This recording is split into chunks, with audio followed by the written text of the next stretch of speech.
Yeah. I'd like to call the meeting to order. The time now is 6:06 p.m. Call a special meeting to order. Requirements of the Sunshine Law. Notice was given of this meeting was transmitted to the Burlington County Times on May 24th, 2017, and advertised on May 26th, 2017. Would you all please join me in the Pledge of Allegiance? Pledge allegiance to the flag of the United States of America and to the republic for which it stands, one nation, under God, indivisible, with liberty and justice for all. I'd like to thank colleagues for making time in your schedule for this special meeting. I would like to also thank each resident for coming out this evening. Roll call, please. Deputy Mayor Lopez. Here. Committeewoman Smith-Hartman. Here. Committeewoman Talisa. Present. Committeeman Wisniewski. Here. Mayor Daniels. Here. At this time, I'd like to bring old business, amendment to the Ingerman redevelopment agreement. Mr. Mayor, if I could real quick, one of the members of the public brought up the ability to address agenda items, which we usually do at public meetings. It's not on the agenda, but Okay. that's what we typically do, so I think it would be appropriate this evening. Absolutely. Agenda. Mr. Solicitor, should we amend the agenda to, or is it just? You can just do a simple motion to open it to the public for agenda items only at this Okay. time. I'll do the motion to open the agenda up for public comments. I'll second. Okay. Any discussion? You second Oh, Acclamation? We all in agreement? Okay. I'd like to open up the meeting for comment on agenda items. We're open. Ms. Nancy Berkeley? Nancy Berkeley, Office of Grand Circus in West Hampton. Every time I would like to address the pilot issue. Every time a pilot issue has come up. Mike, What? use the mic. I am. Face it towards you. Okay. Now we can hear you. The issue with a lot of the people, especially parents, have been how it affects the schools. And I'm very concerned with the pilot issue as is, with only paying $35,000. If I looked through the agenda of the school, apparently, and Mr. Lopez has the correct thing, we've gotten about 65 students already from the new apartment development. At $13,094 a student, that's added $851,110 to the school budget. Those students are not getting any state aid, because to get state aid, you have to be on the enrollment on October 15th, the year before state aid is given. So if they come in November in 1 year, you're not going to get state aid for those students for 2 more years. So we're already in the hole. In October, the board approved 7 special ed students for $314,264 outplacement, and 2 special ed aides for $42,720. In December, another special ed placement at $32,000. In February, 2 special ed placements at $21,000 and $22,600, and 1 went on aid at special services at $37,700. In April, another special ed tuition student for $21,000. And they improved summer school for special ed for $3,600 per student for 23 days. Usually, all the students who are at special services go to summer school. This is a big burden on our schools for $35,000. This does not including summer school, the outplacements of alone, not including the students that we educate special ed in school, is almost $500 million. And as I said, unless they're enrolled on October 15th, we don't get state aid for 2 years for them. The average homeowner in West Hampton pays about $5,000 in taxes. Yes, this does not pay for their children, because only about 20% of the people in West Hampton have kids in the school. The rest of us, the 80%, pay towards that tuition. 72 families of the Ingerman project will pay $35,000 collectively. This equals about 7 single-family homeowners for 72 families that will bring students into our schools. Pilots are to allow the owners to pay less taxes so they can lower the rents and offer them to the apartment renters who are low and moderate income. If Mr. Ingerman pays 6.25% of his rent for property taxes, that means he's collecting $560,000 a year in rent. The IRS tells renters you can deduct 18% of your rent towards property taxes on your income tax. If the rents are already lower, such as anywhere from $300 to $1,100, that 18% is lower because the rent's lower. He's only paying 6.25%. That's 1/3 of what he should be paying on low rent. I don't know how that got negotiated with him. But we are losing money. I don't have kids in the school. I don't have kids, period. I don't mind paying school taxes. That goes towards our future and towards West Hampton. But when I'm paying for kids who are being put in homes by a owner who is a for-profit corporation, it's being done on the backs of low income, moderate income, and everyone else, so this person can make a large profit. That's quite a substantial difference of 6.25% to 18%. I'm sure you're going to get lots of excuses why this pilot can't be changed. But also, you've already given one extension. If the Ingerman Group cannot get people who are qualified and competent enough to turn in their paperwork on time and do it correctly, why should we be punished? They are a corporation. I'm sure they have legal and lawyer and competent people, but it didn't seem like if they need to be extended twice, get their act together. We should not pay for that. And if Mr. Ingerman says we cannot change it, well then fine. He told us we would have hardly any students from these things. We're getting lots. Let him pay the difference above the amount of students he said we're going to get, and let him pay the schools. Because this is absolutely ridiculous. You're going to drive people in West Hampton out because they cannot afford to pay for all these other people. Thank you.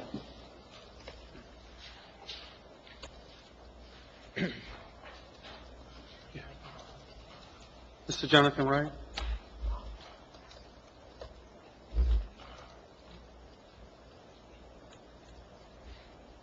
Mayor, Deputy Mayor, committee members.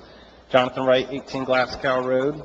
Can you raise, Mr. Wright, can you raise the mic to your... Jonathan Wright, 18 Glasgow Road. We've gotten to know each other well by now. We always seem to find each other, ourselves in these situations. Right now, I'm going to speak directly to Mayor Daniels. You've been here a long time. You've served us a long time. You are the only one in your party who has even showed a willingness to, at times, reach across the aisle and meet in the middle and come to solutions that help West Hampton. So on this one, I know tonight your colleagues in your party are going to rubber stamp what their leaders have already told them to do, how they're going to vote. So you're the only one that I can come to who I think has an open mind. And you have a decision to make. And as mayor, you are the face of the body, and you have the leadership role. You've shown leadership in the past, but I ask you to have the strength to show leadership tonight. This is a chance to put people over politics and not politics over people. This is something you've heard me talk about time and time again. I ask you to not bow to the pressure. We realize you have a nasty primary coming up. A fight within your own party. And with that said, I know there can be pressure, or you might feel pushed to act a certain way or vote a certain way to have a competition over who's a true Democrat. At the township level, we don't care if you're a true Democrat or a true Republican, honestly. We want your decisions just to be in the best interest of the town of West Hampton. So put that aside. The true Democrat, I see those flyers. They're basically just saying, vote for me because I'm a Democrat. I mean, that doesn't fly here, you know. It's really about what's best for the town. So, again, I don't want you to fall into that trap. It would be selfish for you to do that, to put yourself and put the election above this need tonight that's happening. by voting yes, it would be willfully starting to put West Hampton on a bad track. Bad track for our taxpayers, bad track for the school. Could lead to a lot of bad things. I think it would really hurt your legacy here. You've done a lot of good things. I don't want to see that happen. And not only, like I said, by not only ruining West Hampton, our schools. Once you start messing with the schools, you mess with property values. Then you start seeing people leave the town. We don't want that to happen. So they've had their chance. They've had their extension. We already didn't want it before. You guys tabled it before. That was okay. But like she said, we're not in the business of handing out corporate welfare to million-dollar companies. If they can't, they're a huge company. If they can't file their paperwork on time, it's really not our fault. And on top of that, since we really do not want this here, I think this is a good chance to just vote no on this. And again, I just ask that you put politics and the primary aside and do what's right by West Hampton and just vote no. Thank you. Okay, thank you. Any other public comment? Ms. Pettis?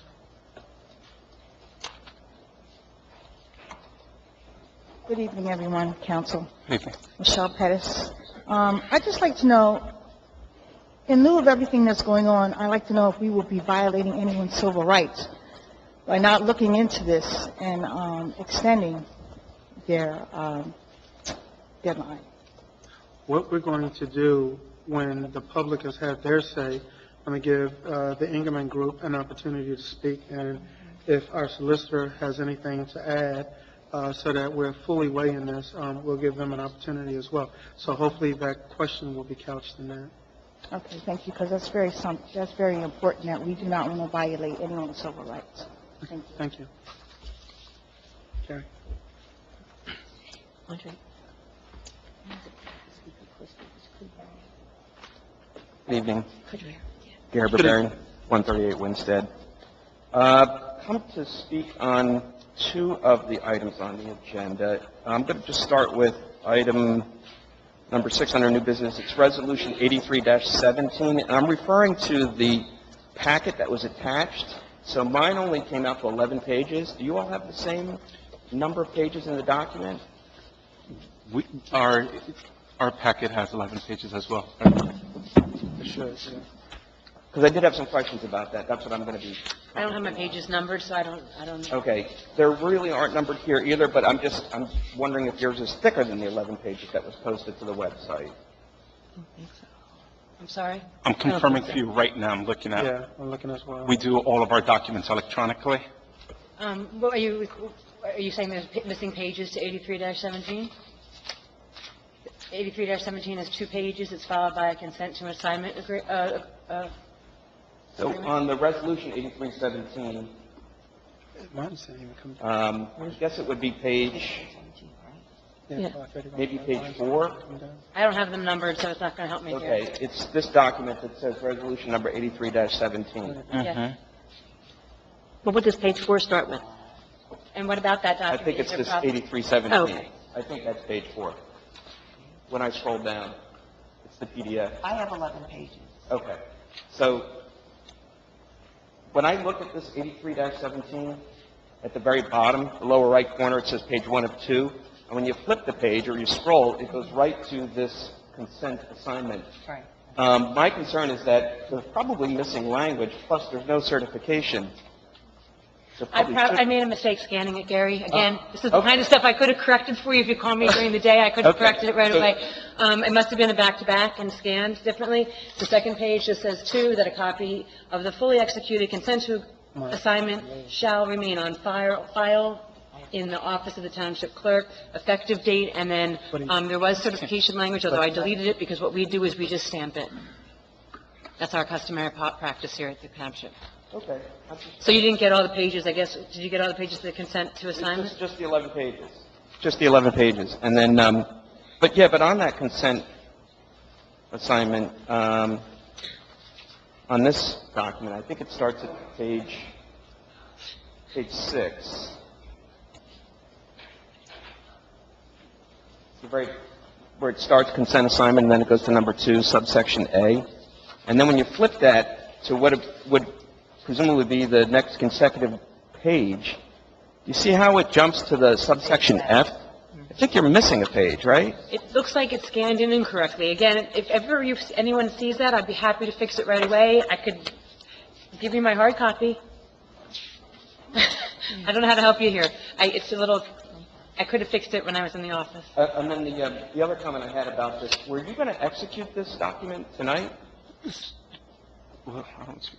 The consent agreement, was that going to be executed by all the parties tonight? So it's on the agenda because it's going to be executed. I have followed up on the same issue with the solicitor to learn the full details and scope with regards to what was missing, and I'm comfortable that it's just a procedural step in the sense that our redevelopment agreement requires that any changes in the financing agreement between the proposed developer and the township must be notified to the township.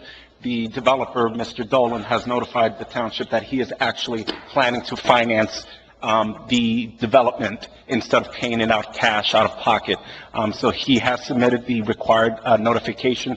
The solicitor went above and beyond and requested an amendment to the agreement, which adds additional protections that weren't even in the original agreement. If you want to, Mr. Solicitor, just elaborate briefly on what are the additional protections? What the consent to assignment is in our redevelopment agreement with the developer, he has the ability to seek financing and to place a security interest on the property. If he does that, he has to notify a township committee, and that's what this consent to assignment agreement is. Because the property is located in a redevelopment area, we typically like to add more protections. So if this security interest or this loan ever becomes foreclosed upon, the lender or one of its assignees can take possession of the property, but they are not allowed to do anything to the property without coming to this group and being designated as a redeveloper. Well, there is a concern if they do file for bankruptcy. The bankruptcy court could, of course, overwrite this contract, but, okay. Is there an anti-bankruptcy provision written into this? There typically is not. I mean, if they do go bankrupt, there's not much, that we can do about that. And you are right, the bankruptcy court typically can rewrite contracts in that situation. But what we can do is protect against foreclosures, and that's what we do in this document. Okay, and so this is going to be executed tonight This is going to be executed tonight. by all the parties? Is the agent from the life insurance company here? What'll happen is there's a resolution on the agenda tonight for committee to authorize execution. If that passes, then this committee will have the ability to execute that agreement. It would then be circulated to the redeveloper, who would then circulate it to the insurance company. Okay, that's fine. God bless you. Am I out of time? You what? Am I out of time? No, you're fine. Okay, thank you for that. I appreciate that. And then on the 8217, the resolution, I just had a question. It's in the now therefore resolved section of the document. It's subsection 1 here. I'm sorry, and maybe Maria, you already answered this, but it says the second amendment was supposed to be attached, but I didn't find that. Is that supposed to be attached? Read the sentence. 8217. Yeah. The execution of the second amendment to the redeveloper agreement between West Hampton and the township, as attached to this resolution.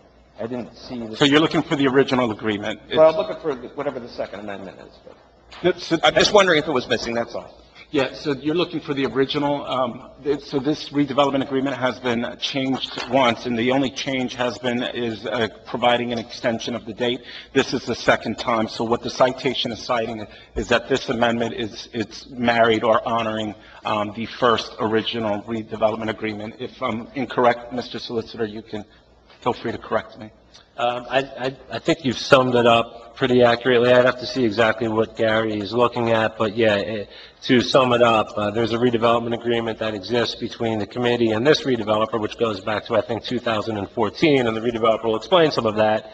One of the things the redevelopment agreement does is set a date for closing on the property and the construction financing and their tax credit financing. I think the redevelopment agreement called for the end of December of 16. This body body approved an amendment at the end of 16, which extended that date until today, May 31st, 2017, and what's before committee this evening is a subsequent amendment to amend that date till the end of June. Okay. Just checking. Thank you. Thanks, Gary. Thank you, Gary. Any additional comment?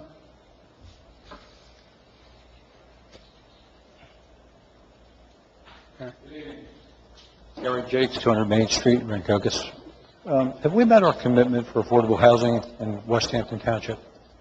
No. And, Based on what? well, what I can tell you, that at present, we don't know what our necessary commitment is. I can. In your opinion, has West Hampton met its commitment for affordable housing? I can't And answer. are we now using a lie, saying that we care about people who don't have, in order to harvest votes for the Democratic Party? Well, Is that what it's come down to? I don't know how to answer that, and I don't think it's germane to where we're at. I think it's very germane. Well, sir, I think, you and I had a conversation last night. I work for an organization that's one of the largest providers of affordable housing in the state of New Jersey. I know a little bit about this stuff. Every town has a commitment to take care of people and make sure that we have a diverse community and that we're taking care of the poor. But at some point in time, you have to decide whether or not you've met that commitment. And if you have, and you're still moving forward with affordable housing in your community, you're not doing it for the reasons that you say you're doing it for.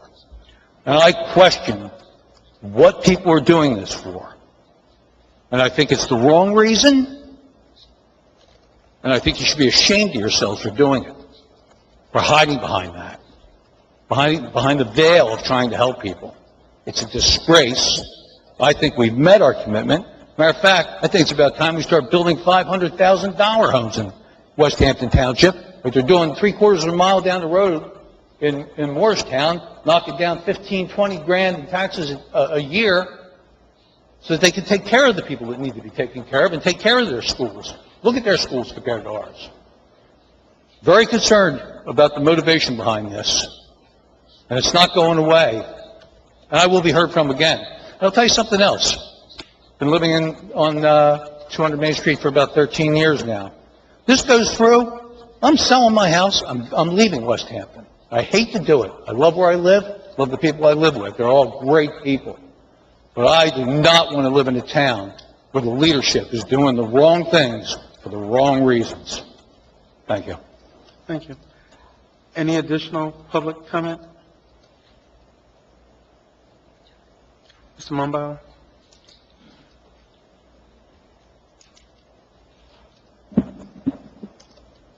John Mumbauer, 29 Lancaster Drive. This in regard to the resolution 8217. I understand that this, this special meeting is an amendment to the Ingerman redevelopment agreement. And as you can hear from so far the folks who've come up here tonight, a lot of people want to look at, let's relook at this agreement that we have with the for-profit developer. The bubble in this town is going to burst. And the reason it's going to burst is because in the past few years, this committee, whether you're on the committee at that point, at that time or now, really did a horrible job on negotiating on behalf of West Hampton residents. If this unit does generate or bring in 50 children at a cost of where it's about $13,000 a year to educate a child in West Hampton, we're looking at around $650,000, in which we're not getting property taxes. So we're not going to have school tax taken out of it. We're going to get $34,000, $35,000 from the developer. And whoever negotiated the deal on behalf of the township didn't know what the hell they were doing.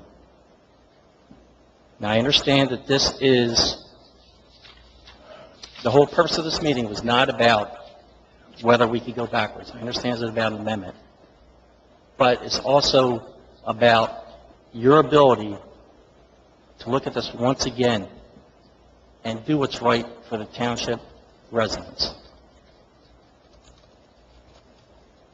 We're not a rich development, township. A lot of people just middle-class folks, okay?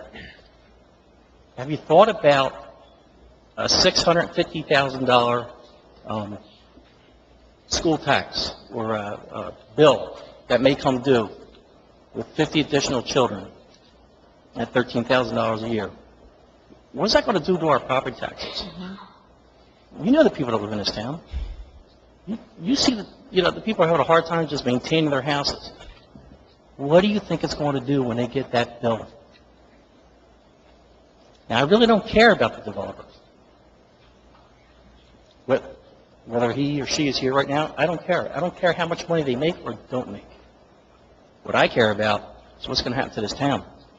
Because the bubble is going to burst, and it's because of the negotiation that was done with this deal, Project Freedom, which we were promised we're only going to have 11 children come to our school system, which currently rests around 36 to 38 children. And I don't believe we're getting any funding for that. That's just 2. And then there's a third one that's on the horizon, Woodmont. These are the deals that have been negotiated poorly on behalf of West Hampton residents. And you have an opportunity tonight to redress this. And Mr. Mayor, I'm pleading with you. For the same reason that Mr. Wright did. I already know how Committeewoman Hartman feels and Lopez feels. But I think that you are a voice of reason on that board also. And I'm pleading with you to do what's right for your constituents and vote no. Thank you. Thank you. Any other public comment? Ma'am, all the way in the back. Can you just please state your name? Yes, my name is Jane Phillips, 58 Sharpless Boulevard. I've been a homeowner since 1998 in Spring Meadows, and I will say that it's a community that has your low income, medium income, and people that have paid the top price for their townhome. What I would like to say, I've been there for 18 years. I know quite a bit everybody else that you tend to know who's low income and who's medium income because you talk to your neighbors. And a lot of them have been there from the very beginning, and I would like to know, this is something that worked. This was our foundation of low income and medium income. Why are we straying from home ownership? We are paying taxes. The average low income pays close to anywhere from $22,000 to $3,000. And, well, just look into that, but I kind of know by asking. So I imagine if the average homeowner pays $5,000 was said here, we're not that very far off. Our situation is just as hard as somebody that might have a $200,000 home versus even a townhome. What was nice about acquiring this townhome was that we didn't have to pay any fees for taking care of the property. You know, we feel as if our townhome is a single residency, and having that little bit of lawn to cut is a blessing. But the beauty of backing up to the waterfront is fabulous. And my biggest concern is 18 years. It works. And it's not just me. I wish somebody can go and look at the the taxes, and look at the low-income homeowners, if you're allowed, and the medium homeowners. I'm sure you can because of the price of how the taxes are figured out by what they paid for and how it's been brought up to a higher amount now. I don't know what that's called. I'm nervous. But you can probably tell that a lot of them are the very original homeowners that are still there. And I'm speaking out for something that works. 18 years. I've had 3 kids. I got them into college. of course, I've had my own amount of, $10,000 was like $100,000 to me, but I was still there paying for them. And of course, they're saddled with their big bills. My daughter, works for the county, and my son is historic preservation. I mean, I had to be the stepping stone for my kids, and this is the way that I was able to do it, and I'm proud to be here, and I'm proud to have paid taxes for 18 years. And I wish that the people would think bigger. Burlington County has seminars on home ownership. I went through them. I had to clean up a couple little mistakes, and ta-da, I was able to get a mortgage on my own. And thank you for having me here. And there's a lot more of us, I'm sure, if you look at the tax records. Thank you so much. Thank you.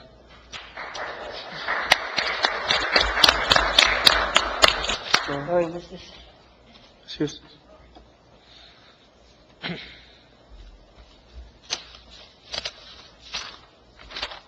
Lori Hustis, 14 Cannabis Drive. I'm having such huge issues with this because of the children. What's going to happen with all these kids coming in to schools already bursting at the seams? We had a chance a couple of years ago to buy a school.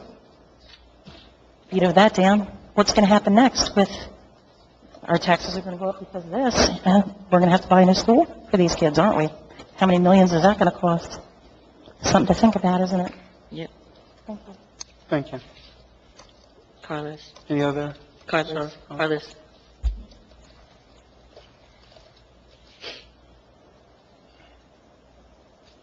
Carlos Caminero, 27 Augusta Drive, here in West Hampton. Thank you for the opportunity. A deal negotiated several years ago where most of you guys were not there. It's a bad deal that needs to be renegotiated. So I'm here to ask you guys to demonstrate your leadership and talents. Really. We will demonstrate it with our vote when we vote. But you guys need to demonstrate it now. Affordable housing is very near and dear to everyone in our hearts. West Hampton is a diverse community with a lot of great people. But affordable housing is not a license for unfair property tax practices. Right. And you guys need to demonstrate that. If it's a bad deal for all of us, and it's going to strain our families, it's going to strain our tax contributions, you need to reconsider. So please, I just ask you, think about that. Think about your leadership. Think about your talents. And renegotiate a bad deal. Thank you.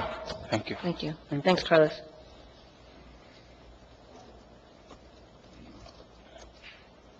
Malcolm. Sir in the back in the right.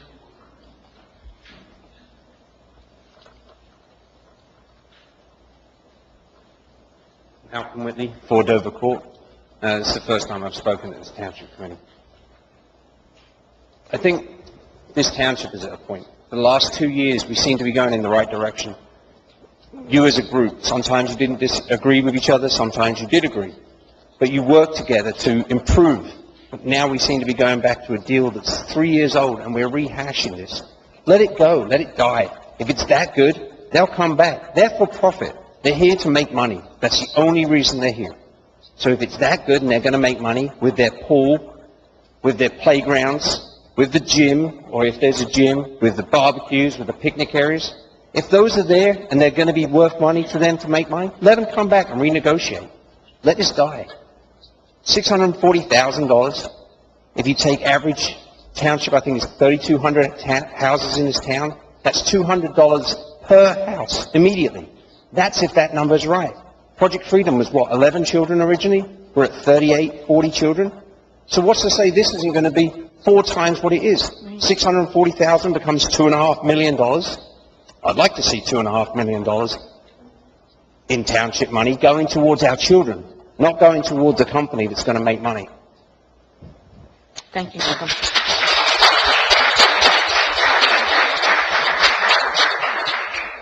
Ma'am? Who else? It was, I saw a young lady, I think, on this side afterwards. Okay. Hi, good afternoon, good evening. My name is Andre Sutton. I'm at 8 Amara Lane in West Hampton. This is my first time in front of the township, and I must say that I agree with all of my relative neighbors out in this area in regards to the concerns that they presented. But I have another concern also, and it's basically, it seems as though we're building things in one concentrated area. There's a lot of different areas within West Hampton, but I live on Springside Rancocas, and, you know, right around the corner from the Wawa is where the Freedom Village is.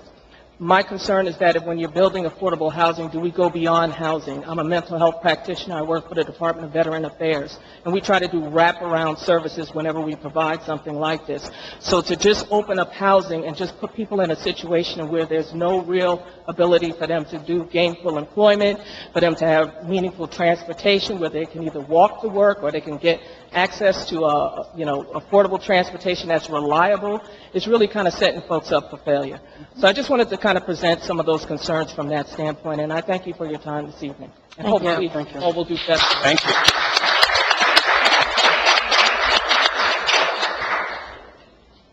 Who else? Ma'am?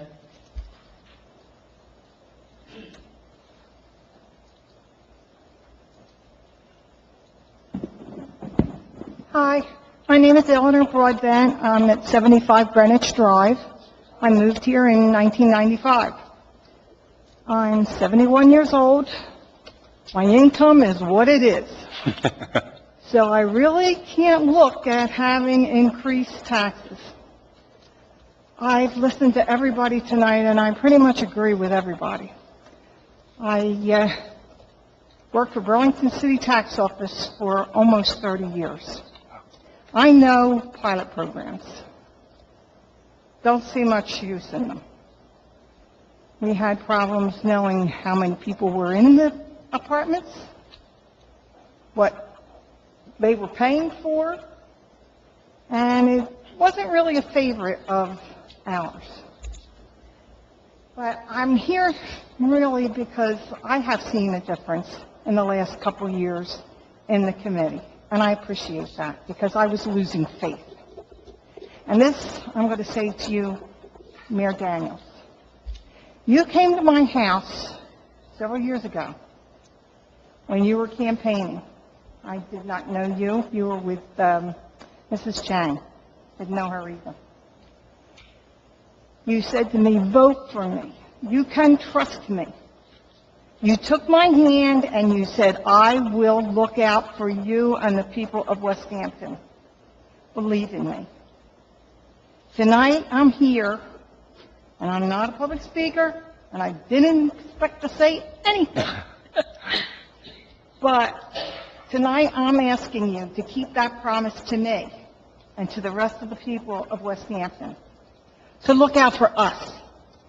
Don't look out for the big business guy who's got someplace else to go and make his money. Look out for us. Take care of us. Take care of your town. And thank you.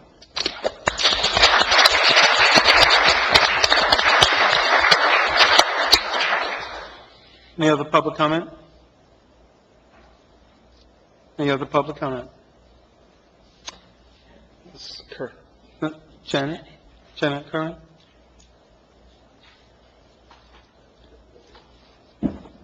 Hi, good evening, Janet Curran, 123 Main Street. I'm here tonight mainly because what I read in the newspaper today and what I've known all along since the very, very beginning. I've been coming to township meetings, and very few have I ever missed since the late 80s. And I see council members come and go, and, you know, it's great. They've done some great jobs, and sometimes they haven't. This affordable housing, I am not against affordable housing. $300 to $1,200 a month. To some people, that's a lot of money. But when they go into affordable housing, and I've seen it here in our township and other townships, they have to pay for gas, electric, they have to buy clothes, they have to, groceries are way out of reach. We in West Hampton have been a very small, caring community. We're not small anymore. And we've been to many homes, I have, and other residents, to help families that are barely getting by here now. I read the comment, Deputy Mayor Daniels. Andre, you considered it a value-added project housing that helps fulfill affordable housing obligations. And again, when does it stop? We know, most of us, and our administrator, that we have families here already. We have affordable housing, and we still don't have an answer how many more affordable housing can we have. I just feel that this developer, like all the other developers, come in, spend their money, make their money, and they leave. And we are left behind helping most of these families, and grant you, there's many families that deserve this, but then they find out, some of them, how difficult it is. And I've walked many door to door, not with just campaigning, but finding out at one time when we helped every resident that we could help here in West Hampton. And now we can't because we have so many families that we have stopped it at this point. Someday I hope it starts again. But I'm just saying for the future, maybe not in my lifetime. I've lived here, I grew up here in West Hampton, and I knew what we had. I know what we have now. I don't say we're destroying West Hampton, but we're adding a great burden to our young couples, our senior citizens, and allowing more affordable housing at this time. We cannot afford it. Our schools, my granddaughter graduates from 8th grade this month, and I know what her classroom is. I mean, it's not backed up to a wall yet, but it will be in time to come. And you will all be gone, maybe before it happens. But we are going to need another school as we went from middle school. I grew up with residents that graduated from middle school my age, and then we had to build Holly Hills. And within the next 5 years, we are going to need to build another school, maybe less, with the numbers of children that are coming in. And special ed, the project for the handicap accessible housing, I think it's great because they deserve everything that they can get with handicap issues. But with what Eagleman is doing to our town, it's not right, it's not fair. It's not fair to the seniors, it's not fair to the low-income families that we already have. And Andre, I've spoke to you for many years, and I've been here many years. And what it comes down to is that every time we get a warehouse and we get ratables, and then we start losing that money because our taxes are going up because we have to keep adding and adding to our schools. Our employees are overworked. So please consider tonight, what is the future going to be if this development is allowed? Thank you, Ms. Thanks, Janet. Ms. Sponbauer, before you come up, is there anyone that has not spoken yet? Has not. Mr. Fiorico?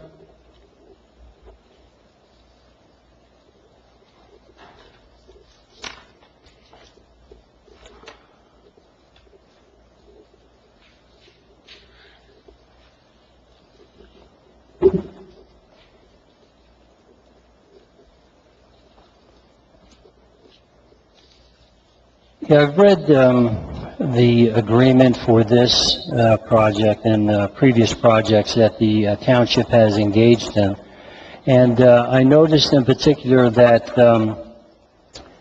the stipulation says that they're low and middle income units, but if the middle income units are not rented, they can then, the developer then can turn around and rent them to low-income families.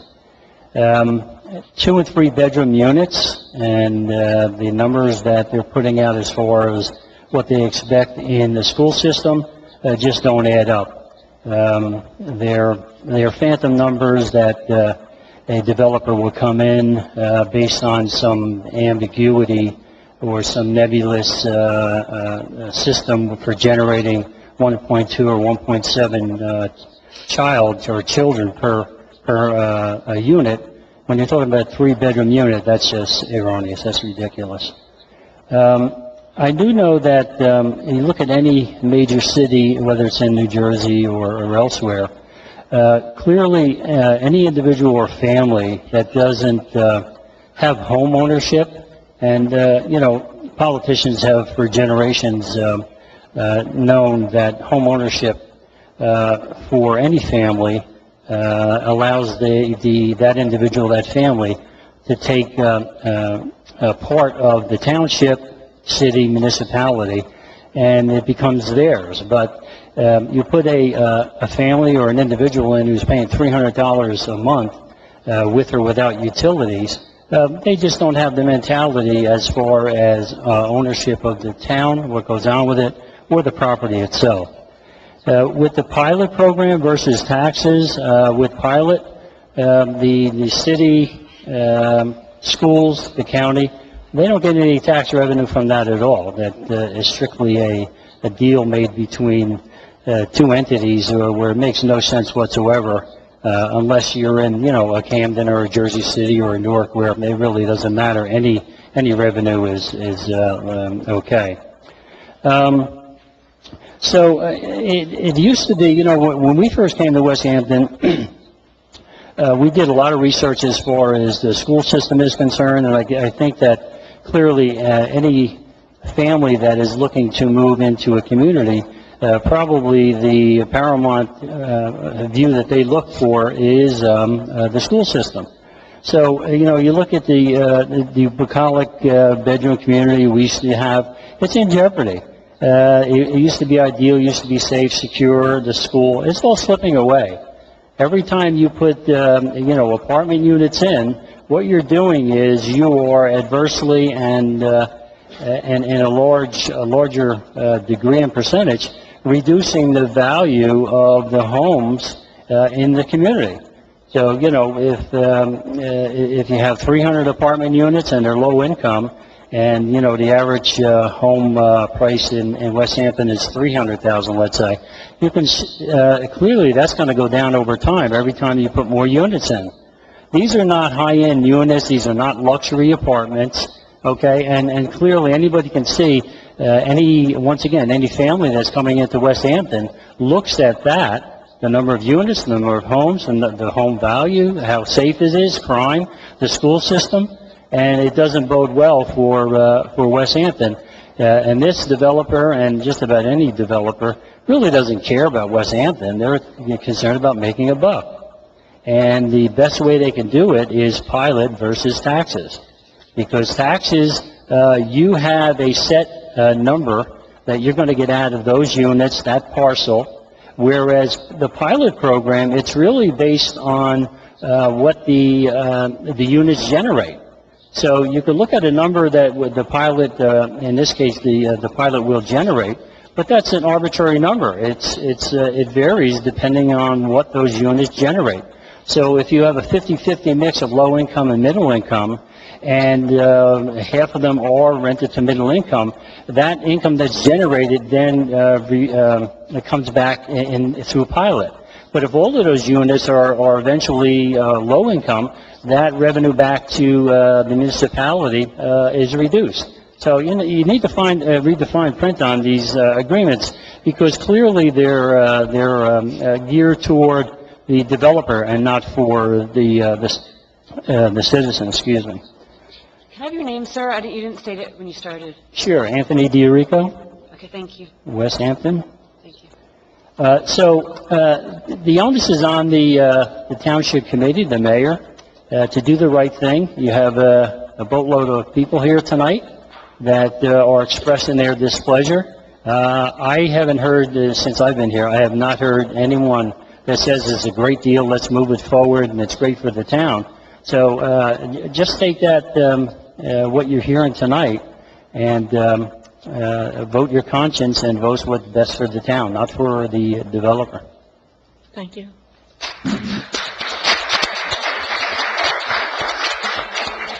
Does anyone who else?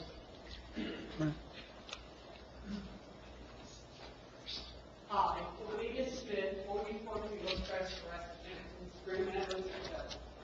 Restaurant, I hear a lot of concern. Ms. Smith, grab the mic, sorry. Pardon? Feel free to grab the mic. I am at the mic. Grab it, Pull it, or pull it closer. I don't want to. You have because there's folks at home listening. Carry. No, the folks at home, they only Okay. pick up this. Here's the bottom line behind it. Regardless of what you do, West Hampton has to continue to hopefully flourish. I agree with people that say for the past 2 years things have been improving. I've been in and out as much as possible. I think we're at a point, a juncture, where we're looking at, quite often, issues of poor planning that have now come forth and been placed at our lap. So whatever decisions made today, the issue is poor planning. My concern is that overall, the planning change and move in a positive direction. I think the housing need, I have a social work background. I haven't researched the affordable housing guidelines that is in detail. I think the greatest housing need in this area and in the future, and an issue that's come up that may create some tax drag, but not as much, is for senior housing. Yes. Affordable senior housing in this municipality. Agreed. I hope to see that, the direction in the future. I also hope, the lady brought up a tremendous issue.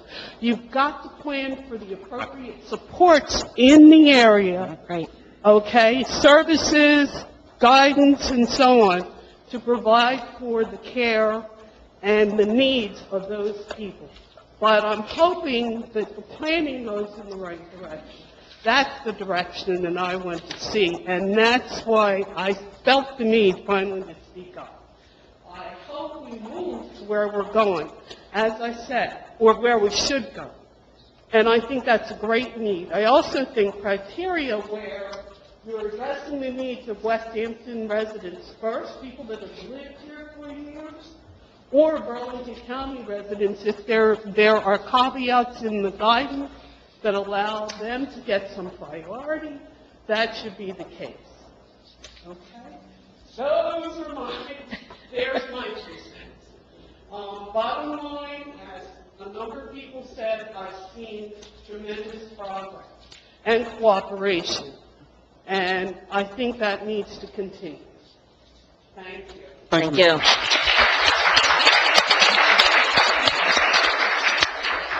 Do I have anyone else that has not spoken? Mr. Mumbauer?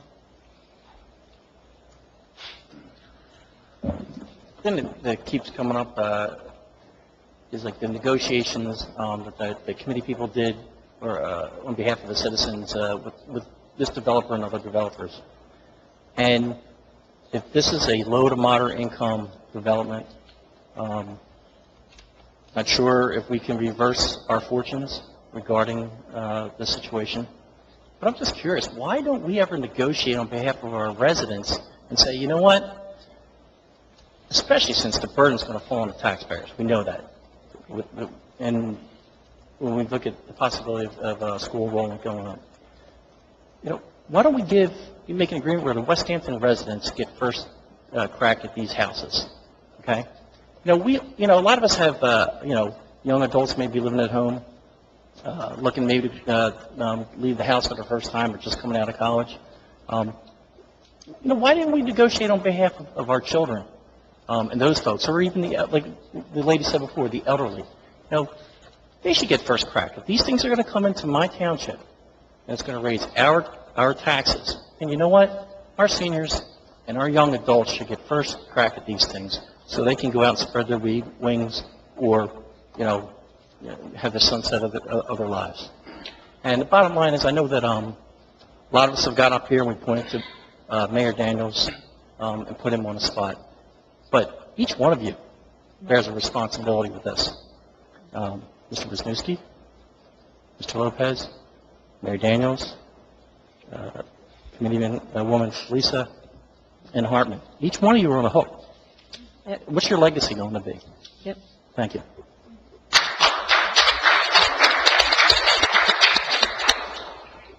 Any other public comment? Any other? Sure. Don, let us talk. Oh, come on, Charlie, we want to hear you. Sure. Okay. Any other public comment? Any other public comment? I'll close the public comment. What we're going to do now, and I believe that it's in the fairest interest of all before the committee speaks, I am going to give the developer an opportunity to speak to this issue. I believe we have Mr. Peter Wolfson, and he can direct if there's anyone else here from Ingerman, and if they need to speak. Good evening. Good evening. Peter Wolfson, I'm Dave Pitney here on behalf of Ingerman. Is this working? You're good.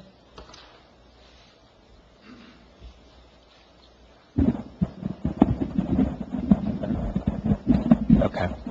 First of all, it's good to be here. I haven't been here in a while, but I'm thinking back to almost 4 years ago when we started this process. And we're really on the goal line of a nearly 4-year process. And again, to focus, the matter before you tonight would be an extension of 1 month in the time for the closing to occur relative to this project. I think it's important to correct one misconception that I've heard expressed by at least a couple of people, and that is that Ingerman in some way has delayed in meeting their obligations relative to making this happen.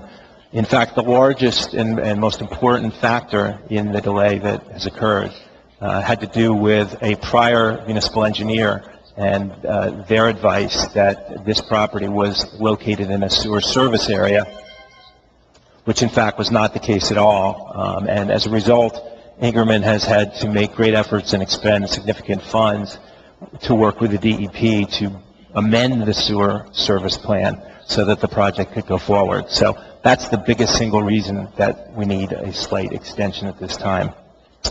I also just want to express that there are legally binding and enforceable agreements in place that Ingerman and other parties have relied upon in nearly 4 years and spent hundreds of thousands of dollars in taking a number of actions. I think that that's important to have that perspective as you consider the relatively narrow action that's before you tonight. In terms of the steps that have taken place over those many years, we started here requesting that the property be examined by the municipality to see if it was in need of redevelopment. And that study did go forward in cooperation with both the committee and the planning board, and there were numerous appearances that led to a determination that in fact it is in need of redevelopment. Then there was the task of drafting a redevelopment plan as to what would be appropriate for the site, and there was input from all of the municipal officials, the municipal professionals, and the planning board for that process. Additionally, after the redevelopment plan was adopted, Ingerman was named the redeveloper to carry the load to try to get this 100% affordable project to actually happen. There's been discussion tonight about the pilot. The pilot in this 100% affordable project is different than a pilot in an inclusionary project. An inclusionary project, as you probably know, is a project where the affordable units are financially supported by allowing typically 4 times as many market units, and that is how the courts have determined that developers can provide opportunities for affordable housing. It's different for 100% affordable housing projects.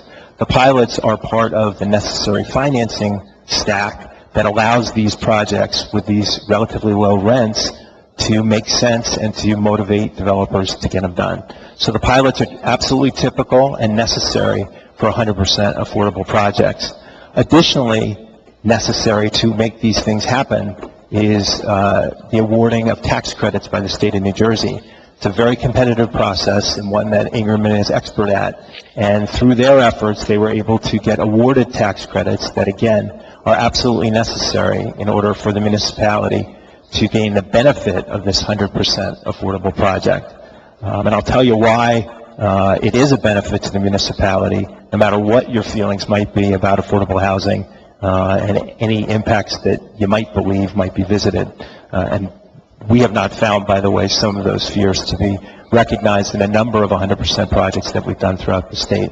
But the reason that this is particularly helpful to the municipality is that it is 100% affordable and it is rental. So this municipality, like all municipalities in the state, have been placed in a difficult position by order of the New Jersey Supreme Court. And with that decision of a couple of years ago, they took back the administration of affordable housing from the administration and COA, the Council on Affordable Housing. And they said, we originally said 40 years ago that there's a constitutional imperative to create opportunities for affordable housing, and not much on a statewide basis has happened. So with that, they took rather strict timelines to impose upon municipalities the obligation to create these opportunities. And the benefit of doing a 100% affordable project, as you try to meet what is likely to be a significant number of units that ultimately would be determined as being your obligation, is that, first of all, you get a 2-for-1 credit. So instead of 72 units counting towards your ultimate obligation, you get 144.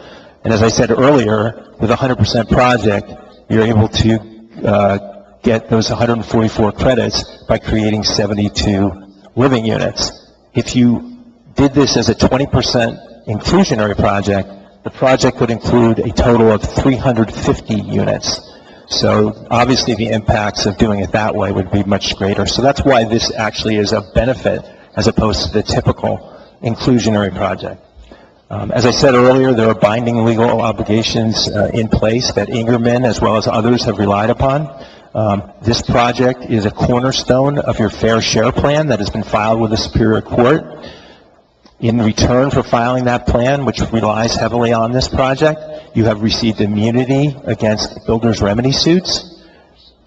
If this municipality was not to continue to work towards their obligations under that plan to facilitate the various projects, including this, a likely outcome would be that your immunity would be stripped, and then developers could come forward with projects at significant densities and go to the court and seek relief without any control being had by the municipality. So that's why it's important for this municipality to continue to take actions, as you have, to effectuate that which you have promised the court you would do.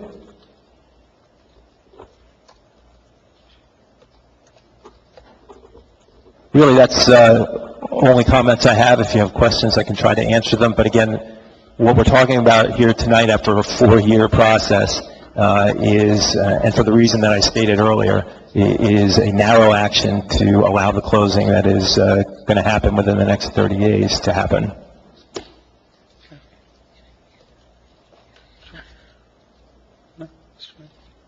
You're at the podium. I do have a question. Actually, residents had some really great ideas when they talked about seniors, ability for seniors, and then also for the young college students that are coming home. Is there anything that can be done with the project that we're doing right now with these 72 units? Yeah. And also, I have one that I added to it, veterans. So, And starting with West Hampton people first. I mean, they had some great ideas.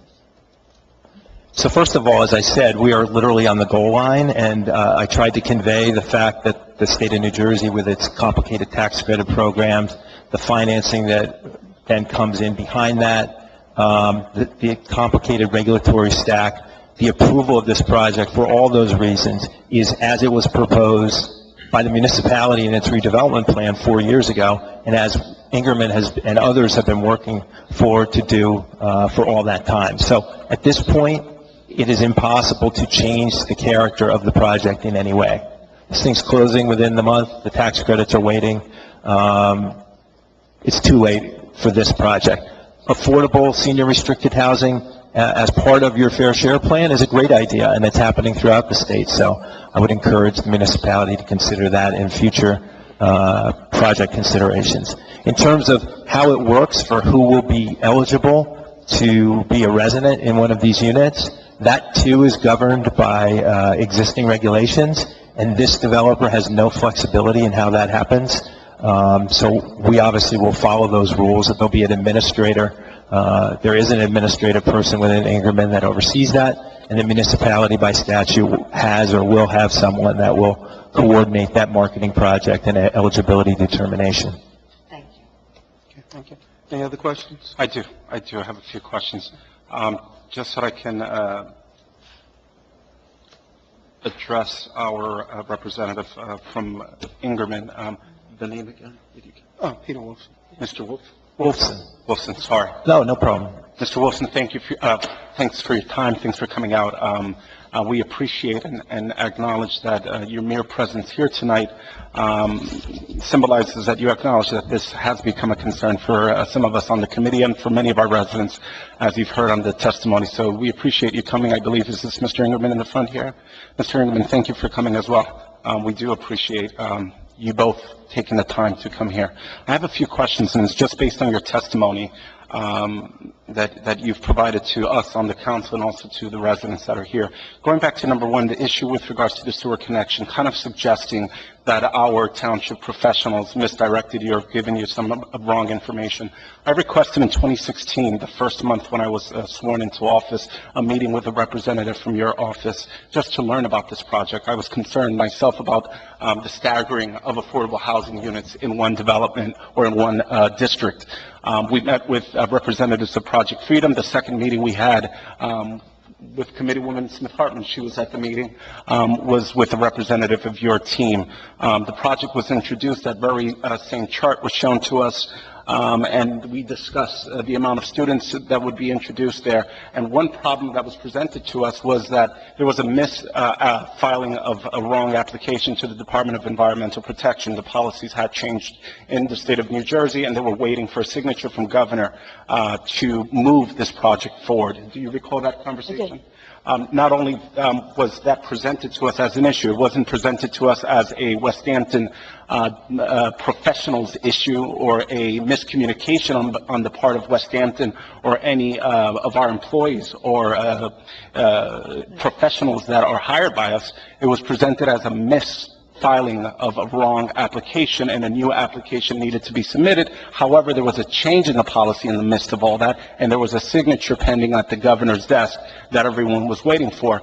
There's also some email exchange between your representative and myself, where your representative requested my intervention and my assistance due to my day job. I was gladly happy to refer that person to someone who works on red tape issues to try to cut and speed up the process with the full intention of helping any business in the state of New Jersey. That was done, and there was some substantial months of delay. So I do, on behalf of the employees of West Hampton Township and the professionals, take a little offense to the suggestion that our professionals misadvised you or provided you with somewhat inaccurate information regarding the sewerage. If we can even point to your own request for an extension of the redevelopment contract, your requests have never suggested that an undue burden or hardship has been caused by the Township of West Hampton, any employees of the Township of West Hampton, or any professionals contracted by the Township of West Hampton as a result and cause for you to not meet your deadlines of your redevelopment agreement. In good faith, this whole body voted unanimously to extend the redevelopment agreement, and I'll go into details later when it comes to my public comment section as to why I cast that vote. So that's the first issue. The second issue, you made a statement regarding that pilots are needed for 100% affordable housing units.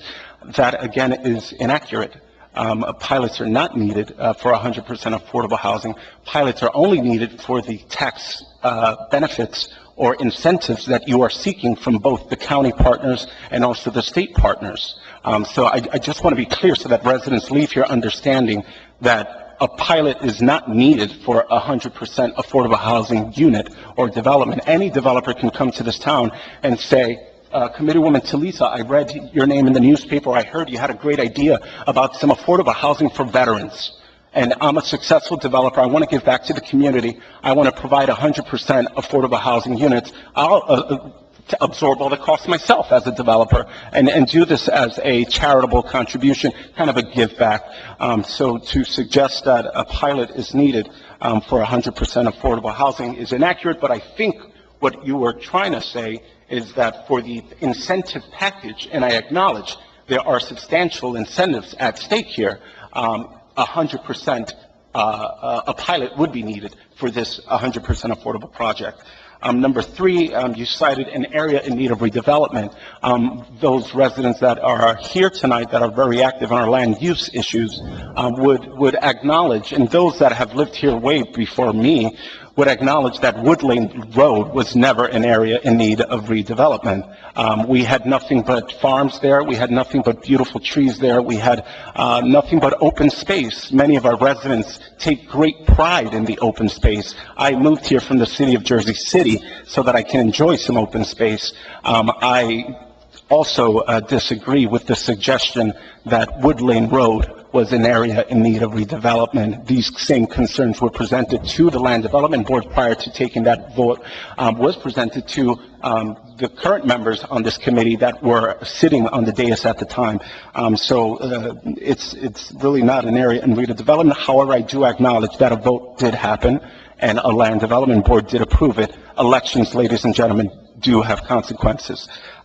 With regards to number four, working towards an immunity, we do acknowledge that we have and we are negotiating a number as far as what is the exact number of affordable housing units that West Hampton Township needs. And we have been provided with an immunity, meaning no one can sue us to request additional affordable housing units because we have shown and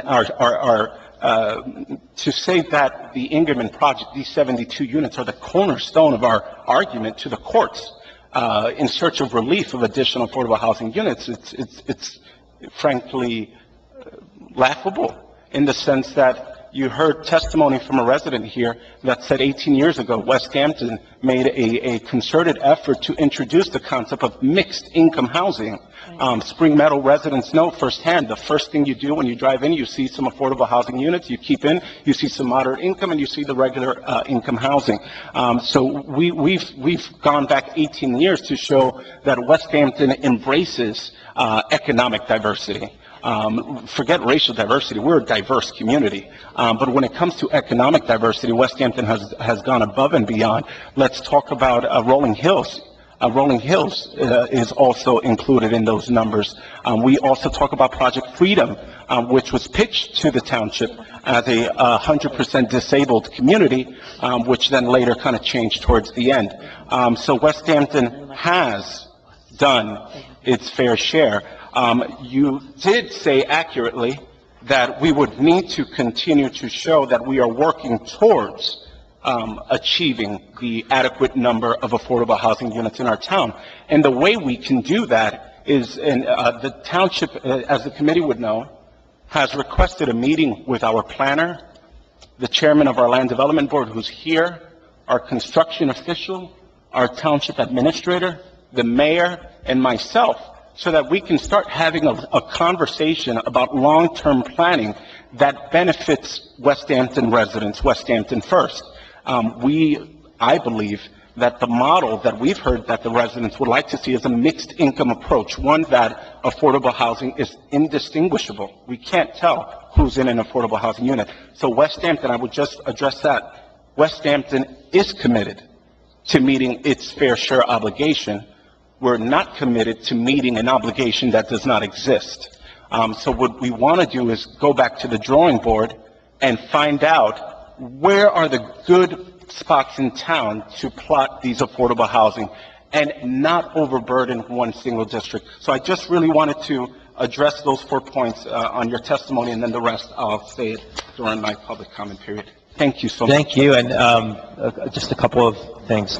First of all, West Hampton has been a good partner during this process right up till tonight. So we appreciate everything that has been done and is being done as we speak tonight.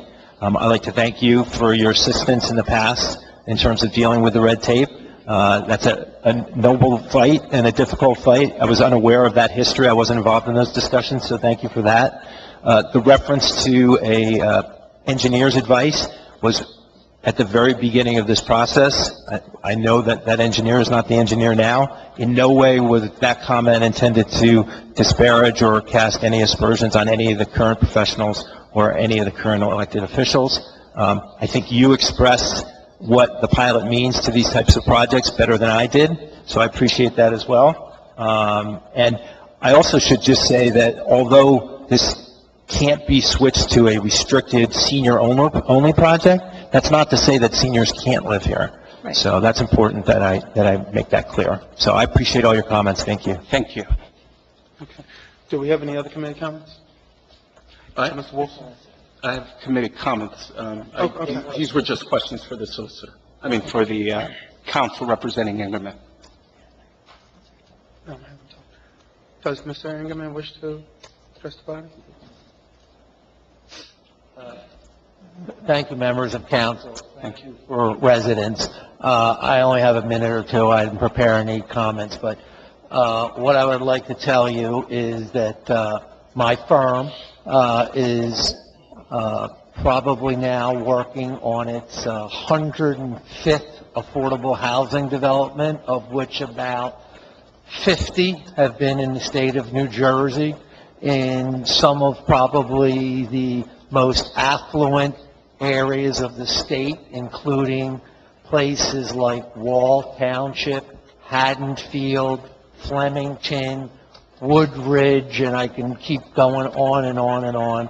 And while we recognize that affordable housing means housing for those that generally make between $20,000 and $50,000, it doesn't mean housing that is in any way, shape, or form inferior to what is generally in a given town. In fact, I would tell you that if you go to many of my New Jersey properties, they're indistinguishable from the luxury apartments that we build, because we do build apartments that we rent for $2,000 and $3,000 a month. In fact, our offices are in Collingswood, New Jersey, where we're underneath basically 100 luxury apartments. And I can also tell you that we are proud of our track record. We do provide services to these residents. I believe in this particular development, we have set aside, I think, between $400,000 and $500,000 over the initial 10 or 15 years to provide social services for the residents, which include generally financial counseling, creating sources for them to get in touch with other social service agencies to assist them in activities that they may need to be involved with, transportation, etc. So while, yes, I don't live in West Hampton, and yes, my offices aren't in West Hampton, any time over the 25 years that we've been doing what we've been doing, if a resident or a council person or a mayor has an issue, they have my email, they have my phone number, and while I won't have the answers maybe right away, I'll get them the answers. And there's one other thing I do want to clarify. With respect to the engineering issue, so everybody knows exactly what the story is, what happened was, at some point in time, I believe 4 or 5 or 6 years ago, the town of West Hampton, in addition to the county, made application to the DEP to include areas of the town, and specifically half of this property, to be included in the sewer service area. Somehow along the way, according to DEP, now this is just them telling us, so I can't swear to the truth, that they commented on the application, and somehow the professionals and or the people representing the county and or the township did not respond to the DEP question, and as a result, it got dropped. The property was never, in fact, added to the sewer service area. So when We heard from DEP like a year ago, sorry, half your property isn't in the sewer service area. Everybody was kind of shocked, like, what do you mean? We thought it was. And they then clarified that that's what happened, is it somehow a ball got dropped along the way, which is why the subsequent year took place to get through that process so we can be here today. Anyway, thank you for your time. Thank you for that clarification. Thank you very much. Mr. Wilson, there has been great testimony here tonight that, and I think that my colleagues would agree with me that arguably the largest protest with this deal would seem to come from perspective that understanding the deal that is set in place, that there will be an impact of children on our school system. Please explain how come we cannot renegotiate the portion of what is largely constituted as a pilot payment, and that number that is presently identified, how come that cannot be renegotiated if in fact there will be a burden to our school system? Well, the number of school children that will live here is the number that will live here, and that hasn't changed since the original redevelopment plan was adopted years ago. In terms of renegotiating the redevelopment agreement and the pilot, I mean, those are binding legal agreements in place that Ingerman and the state of New Jersey, other financing parties that are coming to the closing have all relied upon to make the financing stack work. So, again, we're on the goal line, and this deal depends on it being done based on those agreements which have been in place for many years. Okay, thank you. Anyone else have any further questions? At this time, I would like to direct to our solicitor. Mr. Solicitor, before you may have any wrap-up commentary, one of the questions that I may ask, well, actually, I may have two. One is, West Hampton, in order for this deal to work, West Hampton had to donate land. In the instance that this body was not to go forward, what would be the result or the net end? Where would this land be? If West Hampton doesn't go through and donate the land, is what you're asking, what would happen? Well, if in fact we did not do the extension tonight. Correct. Well, if you did not do the extension tonight, from a legal standpoint, as of tomorrow, Ingerman would be in breach of the redevelopment agreement. The redevelopment agreement, or I'm sorry, the extension that we signed, the First Amendment, calls for Ingerman to close on the subject property, the construction financing, and the tax financing on or before May 31st, 2017, which is today. What that means is that they'd be in breach of the redevelopment agreement come tomorrow if no extension is adopted tonight. What the redevelopment agreement would call for is for West Hampton Township to then put Ingerman on notice that they're in breach of the redevelopment agreement. Okay. But I can answer the mayor's question. I think the mayor wants to know what happens to the land. We don't sign this agreement. Currently, Ingerman owns the land on Wood Lane Road. To answer the mayor's question, Ingerman would continue to own the land. But this is the reason why it's not a major issue. I'm looking at an article dated Wednesday, July 9, 2014, 5:21 p.m., issued by the Burlington County Times. Title of the article is Proposed West Hampton Housing Complex is Taking Shape. Here we have a quote or statement from the Burlington County Times, which reads, "The apartments are to be built on a heavily wooded tract that is owned by Hovnanian Enterprises under an arrangement with many moving parts. Hovnanian will transfer the land to the municipality. In turn, the municipality will transfer the land to Ingerman. No money will be involved in the transfer, which will make Ingerman eligible for state tax credits." So long story short, the township never owned the land to begin with. The township only owned this land to facilitate a tax-free deal for Ingerman. So they gave us the land. We in turn passed it right off to Ingerman. So we're not losing anything. Ingerman would hold on to this land. We would hope, and me looking at the plans, hearing from Mr. Ingerman, as far as the type of unit he built, I've taken the time to review his website, also check out numerous other properties. I think he is a good developer. I think he takes great pride in the properties that he develops throughout the state of New Jersey. We'd hope we'd come back to the drawing board and talk it out and develop something that the whole community can be proud of. I have a question for you, Al. When you said that they're in breach We have to notify them that they're in breach of contract. What happens after that? So what happens after a breach is generally a redevelopment agreement or any contract will call for what's called a cure period. This redevelopment agreement does have a cure period. It's a bit longer than they typically are, so it's a 90-day cure period. So what that means is once they receive notice that they're in breach of any terms of the agreement, they would then have 90 days to cure that breach.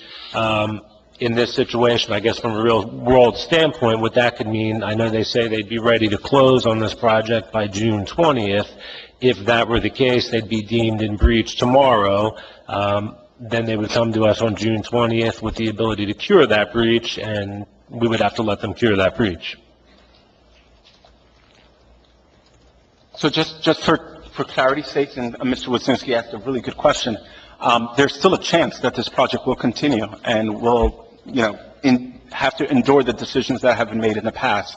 The goal of tonight is to vote no on the extension, submit a notice of breach of contract. They still have 90 days to get to the mortgage table for a closing. If they get to the mortgage table within those 90 days, due to, as Al stated, what I believe is a poorly written redevelopment agreement giving 90 days when the average is usually 20 days or 40 days, but that's neither here nor there, they've won the issue.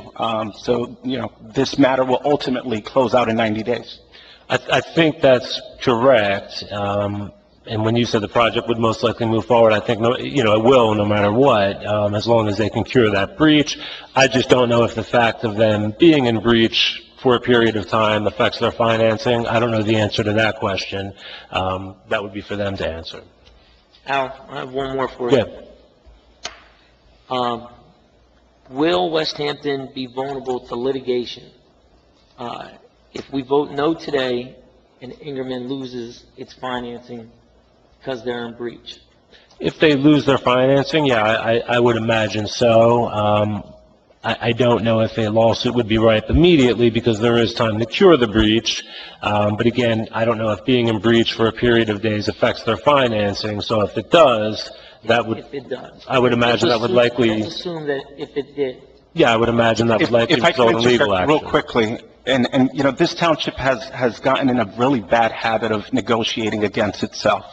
And using our resources by way of the township solicitor, who is tasked to preserve the best interests of West Hampton Township and her residents and this governing body to ensure we make the right decisions and also have the upper hand. I think we need to stop negotiating publicly and asking questions of what would other people do. We don't pay this man money so that he can provide counsel to anybody else or any developer that comes here. So, at the end of the day, the what-ifs, with all due respect to Mr. Ingerman, and I believe, the gentleman who spoke earlier is counsel. I'm sure he worked really hard to earn his JD, and he's going to provide his client with the best legal counsel, but that counsel should not come in the format of a public township committee meeting and at the expense of West Hampton taxpayers. So, I think moving forward, we should stop doing that. Yes. Well, I Agree.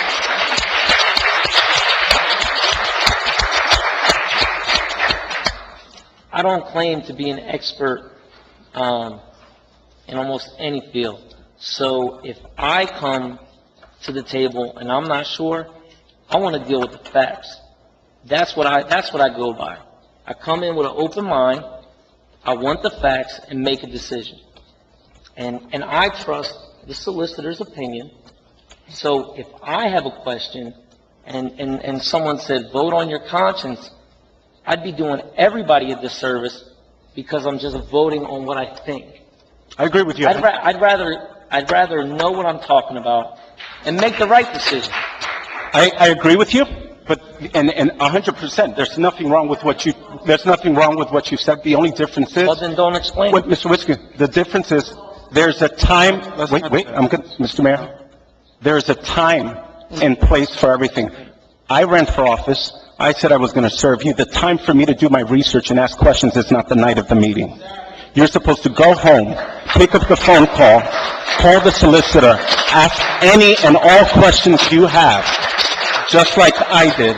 Mr. Solicitor, have we not been discussing this issue for over a year? Yeah. Have I not raised the flag on this issue? The public had no idea about this. I raised it a year ago. The time for asking questions is over, all right? It's now the time to make decisions. And if we have more questions that could potentially give someone a legal upper hand over the township, all I'm asking, it's in our fiduciary, madam, it's not public comment. All I ask is that it's our fiduciary responsibility as elected officials to continue to do what's in the best interest of the town on this dais and not pose questions and seek answers that only benefit someone who could be a potential litigant. That's all I'm suggesting. Well, I'd like to make another statement. I'm not going to sit up here and go back and forth with someone that doesn't know me, and doesn't even know what I did. Mr. Romero, I did speak to you before today, and I had asked him questions that I already knew the answers to. So what I was trying to do was give the public all the information that I have. I don't want to use numbers and say things that people don't know. Those are the concerns that I had. So I asked him, and they weren't addressed up until this point. So I had asked him again so that you all hear what I heard. Because we want transparency, right? That's what we want? There's a reason why... I don't need an explanation. No, I'm not talking to you, Mr. Wyszynski. I'm talking and educating the residents who many are learning what's the process. There's a reason why there's an executive session to discuss legal matters. Legal matters pending litigation should be discussed in executive session only for this purpose, so that we don't show the township's deck of cards. That's all I'm saying. The only thing that I'm going to ask is that, well, I'm giving all of us wide latitude to speak to this issue because I think it's an urgent issue, and obviously there's much concern within our community. I would ask that we respect each other's ability to advance our own opinions and allow each other to finish our thoughts. So I think that's what is in the best interest. And When appropriate, have something to say. okay, sure. Mr. Solicitor. Yeah, I mean, just to wrap up, well, I've answered your questions. I don't think there's really too much more to add. To discuss specifics of litigation is not something you generally want to do in public, but I think we're not disclosing any of our cards when we say if for some reason the project doesn't happen, I would imagine there'd be litigation. Okay. So let me, Mr. Wolfson, if I can ask you a question.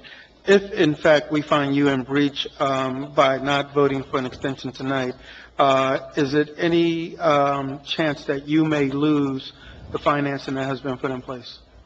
Certainly, we would have to disclose the breach to the state of New Jersey and all those involved in the financing, and I can't predict what the repercussions would be, but it could well upset the entire process. Sure. I just want to add one thing. So, in anticipation of closing the next 2 weeks, I read over the last week, like I do every time we close a transaction, all of the legal documents, which include the loan documents from the various lenders. They include the documents that the investor who's buying these tax credits for $12 million makes us sign. And not surprisingly, probably to your solicitor or anybody that's ever been in a financing transaction, there's 20 at a minimum warranties, reps, and certifications that I have to sign in order to go to closing, stating that there is no current, known, anticipated breach of any of the agreements affecting this transaction. So I think it's safe to say that I wouldn't sit there and tell you that it would be impossible to find a way to close the transaction while technically in breach. It certainly would be a significant impediment to get over that hurdle. And Mr. Ingerman, the fact of the matter is should this go into a breach, we notify you, you're in breach. You've got 90 days to try. As you said, there's a chance that you can try to get the financing. And if at worst you don't get the financing, you're just coming back to the drawing board and you've got a decision to make. Right, but what I think it's important for the public and the council to understand is that this, unfortunately, is not one of these situations where, all right, we missed this year, we'll come back next year, or we missed this year, we'll come back in 3 years.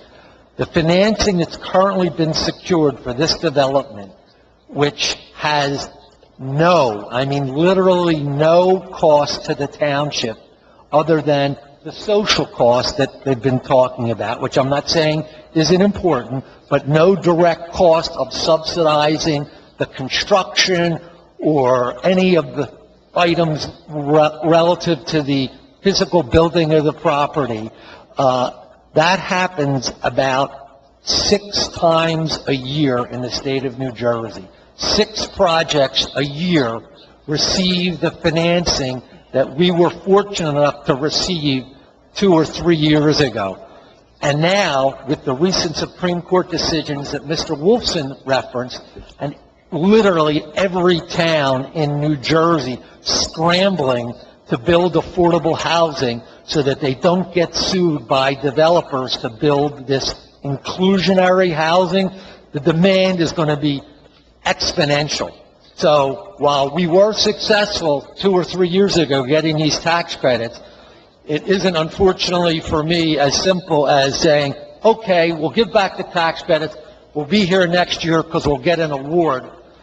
Things have changed dramatically in terms of the award process since that happened. So my guess is it would be likely we would get an award again. But, you know, we don't know for sure. You are getting COA dollars, though, from West Hampton Township, right? Are we getting COA? I think we're getting county, John. We're getting, was that from Burlington County? We're getting Burlington County money. So $0 in West Hampton COA Yes. fund. Yes, correct. Trust fund, no trust fund money. The local contribution is the land. So you Yes, get- but you get as the land council- from the township. Right, pointed out, that was land that the inclusionary developer of the other project, Hovnanian, gave to the town, who then in turn gave. And the reason that was, by the way, is at one point, when I said this process constantly changes, at one point, back when we applied for those tax credits several years ago, one of the criteria to have a perfectly funded project was to have a land donation. So we arranged to have the market rate developer donate the land to the township so the township could donate the land to us. Today, we don't even need that because other things have stepped in place of that. So that's why I say it's constantly changing. But Thank you. So Township could have had some free land. Gave that away. So I just have a few comments I'd like to say before we close up and be ready to vote. I actually, before we do Anybody that, can speak. what I think is germane is that we go ahead on and move the motion. I think we need to get a second, and then we go ahead on. So, what say you on Resolution 8217? I'll make the motion. Okay, do I have a second? Second. Okay. It's been moved and second. Discussion. So I have a discussion. Again, I want to thank Mr. Ingerman. Not a lot of developers do what he did tonight. He's not a representative. He's the CEO and president of the Ingerman Development Group, and I acknowledge that. So that merits a lot of recognition, and I want to thank Mr. Ingerman publicly for doing that. I also want to thank Mr. Ingerman for choosing West Hampton. There's many towns where folks and developers can go and want to do business, and it's my sincere desire and hope that Mr. Ingerman does not leave here discouraged or saying that West Hampton is not a pro-business or a business-welcoming place to do business. It's rather the opposite. My personal concern is not about your style, not about the type of buildings you develop, not about the maintenance and management. Lara, I think, what's her name? Lara schooled us and did a really good job in explaining the quality properties that Ingerman Development Group has throughout the state of New Jersey and the pride it takes, including in affordable housing units, of maintaining. So that's not my concern, and that's not my issue. The concern and issue I have is that, and I'll try to be very brief, Maureen. All right. Born and raised in Section 8 housing, and the type of housing I lived in was concentrated. Everybody lived in affordable housing and Section 8 housing in the same kind of radius. And what it does is it disservices the residents that live there, and it also disservices the neighboring houses that are paying hard-earned money to keep their homes afloat. My son made a comment to me one day, and he was on the school bus, and they were dropping off students in Spring Meadows. All right. And the Spring Meadows, believe it or not, it's a mixed income, but it's not the way I would have done it if I was here in that time. They did all of the affordable housing right in the entrance. All right. And so it's clumped up together. All right. So my son told me, I believe there's a few stops around Spring Meadows, but when they do that first stop, he says, "Dad, do you know what they call the kids when they get off the bus?" I said, "What do they say?" And he says, "Dad, they say, oh, we're dropping off the kids from Spring Ghettos." And I said, "Who taught you that?" And he said, "That's what the kids say. That's the neighborhood. That's what they call it. They call it Spring Ghettos." Having been born and raised in affordable housing, Section 8, I'm not anti-affordable housing. Being the youngest son of a Pentecostal minister, I am not against helping the less fortunate and those that need a hand up. Notice, not a handout, a hand up. I received a hand up, and that's the reason why I'm the first one in my family to own a home. First one. And I chose to move into West Hampton Township. What we're trying to prevent is that when these future potential residents get dropped off and their children get dropped off, what would be the name they're going to coin for this development? We should not segregate anyone based on how much money they bring home. We should not segregate anyone into certain pockets of the town. Because what happens is, and residents here can attest, this side of town is the not so good side of town, or it's the low income side of the town, and this is the more affluent part of town. In West Hampton, that's not the culture that we want to promote, and that's not the image we want to project. I kept asking myself, and I know I get painted as a rabble-rouser. How many have probably heard comments like that about me? This township was so quiet until that Abe Lopez and that Maureen Smith Hartman got here. How many have heard comments like that? We ran for office, and I ran for office because I wanted to do my homework. I wanted to come here and ask the questions to our professionals, ask the questions to those with institutional knowledge, literally take home thousands and thousands of documents to read and consume and digest. And I'm doing my job. Many of these issues should not have been in Abe Lopez or Maureen Smith Hartman to bring to your attention. And I apologize if some of you felt or feel that I've been a rabble-rouser and this kid is always bringing problems in this community. I'm just reporting what I'm finding and what I'm seeing, and things that I believe should have been discussed out in the open. It was stated that there was an executive session where a lot of these conversations were had. You know, we presented just 2 weeks ago a concern, or a month ago, to the township administrator. These executive sessions are illegal. We should not be discussing this in closed rooms upstairs. These are conversations that should be had in public with witnesses and residents who want to partake in them. Thank God the administrator, the solicitor, and everybody on this committee agreed. We acknowledge we've been doing a mistake, and now we're hosting no more executive sessions unless they're one of 8 reasons to hold an executive session meeting. We're holding public workshops. How do we get here? The definition of insanity is what? Doing the same thing over and over again and expecting a different result. Since 2016, to the best of my recollection, we've had 2 or 3 meetings just like this to discuss the need to renegotiate a bad contract. You know, so I asked myself, how did we get here? On this article that I cited earlier, Wednesday, July 9, 2014, there's a statement by the Burlington County Times on this particular project. A brand new planned 72-unit affordable housing complex off of Springside Road advanced another few steps at Tuesday's Township Committee meeting. We have a quote here. It says, "We have a vision plan in place that has to be followed by whoever wants to build in West Hampton," Mayor Carolyn Chang said.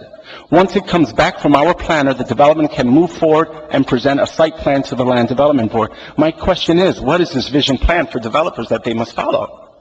It doesn't exist. So these are false pretenses that are printed on the paper. Folks buy into this, and then we make decisions under these false pretenses, and then years later, this article was printed in July 9, 2014, we find ourselves in the need to try to fix this or face some graver consequences. It also states here, the Ingerman deal is part of the municipality's plan to zone for about 250 units to meet the requirements of the New Jersey Council on Affordable Housing, Chang said. The developer has agreed to limit the number of 3-bedroom units so fewer than 20 new students are expected to be added onto the school system. Has anybody here seen the requirements of the New Jersey Council of Affordable Housing for West Hampton? I'm the deputy mayor. I'm a committee person. I haven't seen them. And the reason why I haven't seen them is because they don't exist. As we know, the New Jersey Council on Affordable Housing is an inactive body. The New Jersey State Supreme Court is now overseeing all of affordable housing obligations. They've fished it out to Superior Court judges throughout the state of New Jersey. And right now, West Hampton is showing, as we heard earlier, that we want to work with and come to a settlement with the New Jersey Fair Share Housing. It's an advocacy nonprofit organization that advocates for the need for more low-income housing throughout the state of New Jersey. And I think they would testify, hopefully they would, that West Hampton is showing an interest in coming. So we are going to find out that number. We're negotiating. We're close to a settlement. What I'm just suggesting to you all is we don't know what that number is. So to cite publicly that there's certain numbers and we're just following our plan and that developers must honor it, it's really disingenuous. The second point is this. All of these contracts that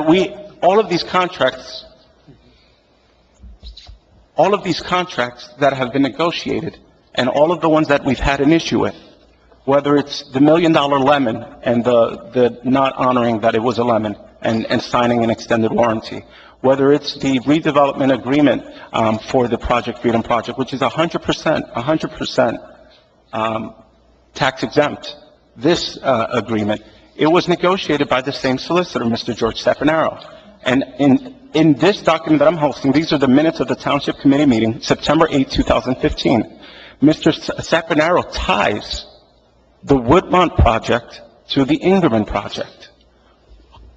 I already voted, Marina voted, we all unanimously voted to extend this contract. What was the month, Al? Last time you extended it was December of 16, I believe. December of 2016, last year. And again, this was in a legal executive session. We discussed this issue. I presented my concern again. And I was told by former Mayor Chang that this project is tied to the Woodmont development. All right? And that if we sabotaged it, or if we endangered it by any way, shape, and form, we're going to subject the township to even greater litigation risk. Remember, Woodmont was already flirting with suing us, and there was that whole big issue. I don't want to be the blame for us getting a second lawsuit or something else. We all went ahead and just voted for it unanimously.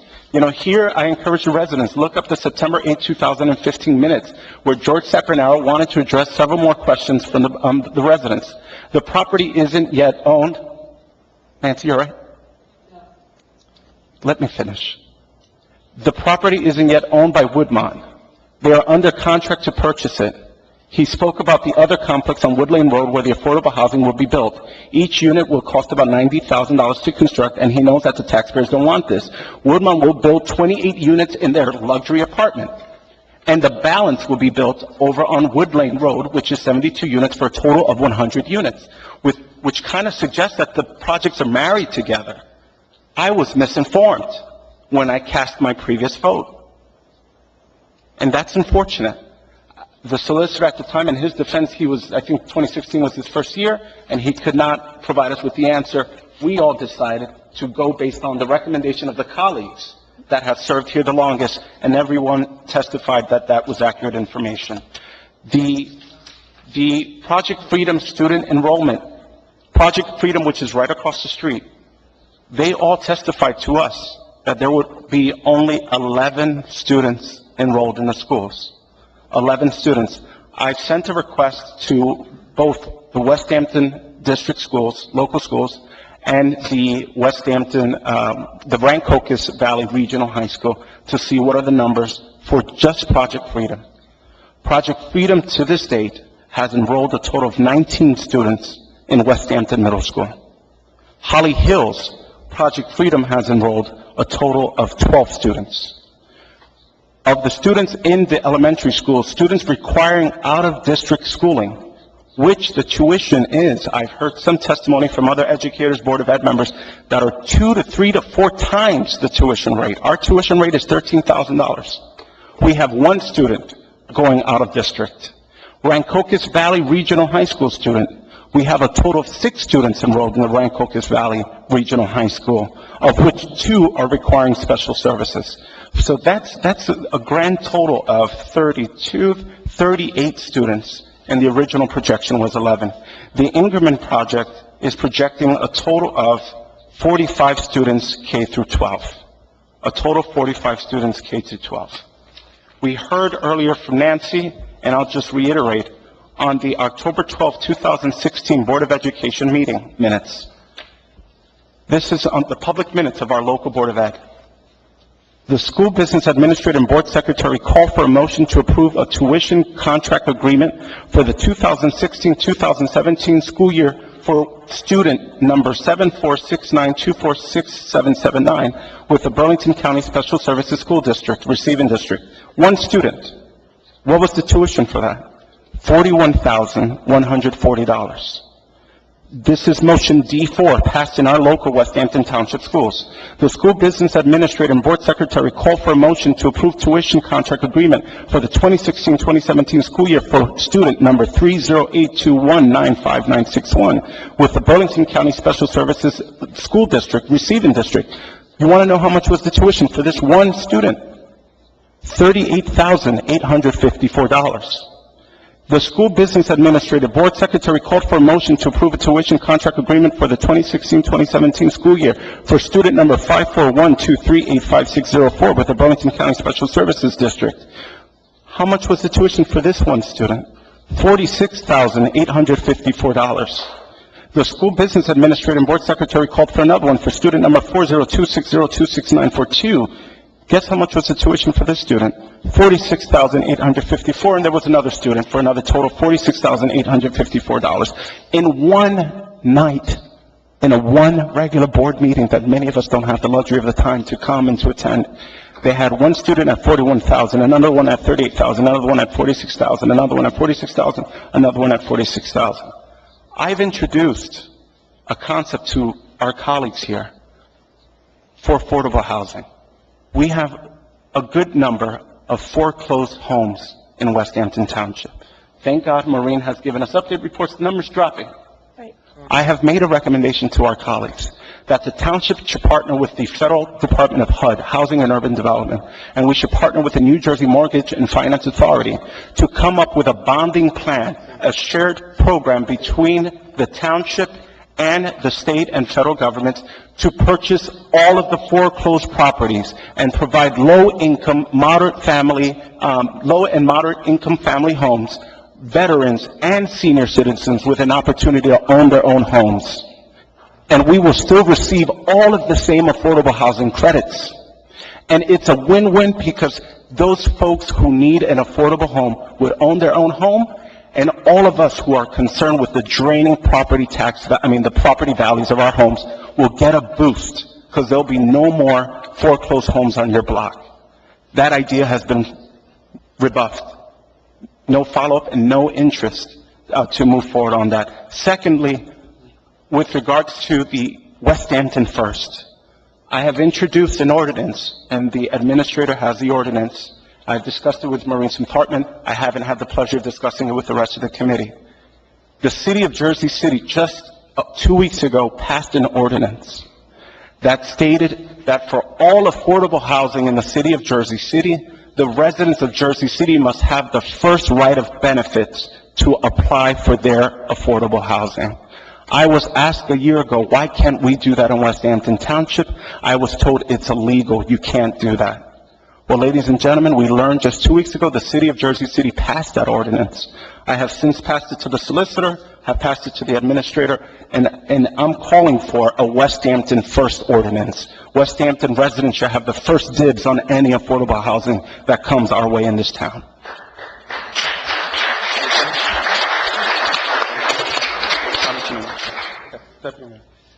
So, ladies and gentlemen, this is the concern, and I, honestly, and I'll use the word beg, my colleagues on this dais to do what we all claim to do when we put our hand on the Bible and we raise our right hand and we say we're going to put people over politics. We're going to leave the R's and the D's at that door, and we're going to do what's in the best interest of West Hampton and her taxpayers. I humbly, respectfully ask my colleagues to please listen. Forget the messenger. Forget it, Abe Lopez. If there were some stats and some figures that were convincing, please accept those. But listen to your neighbors. There was neighbors here from all party affiliations, all racial backgrounds, all of a diverse representation of our community. I humbly and respectfully ask our colleagues, especially those that were here and voted for this originally. You didn't catch it before, but we caught it now. It's never too late to do the right thing. So thank you for entertaining my few minutes. I hope the residents have found the data enlightening, so thank you.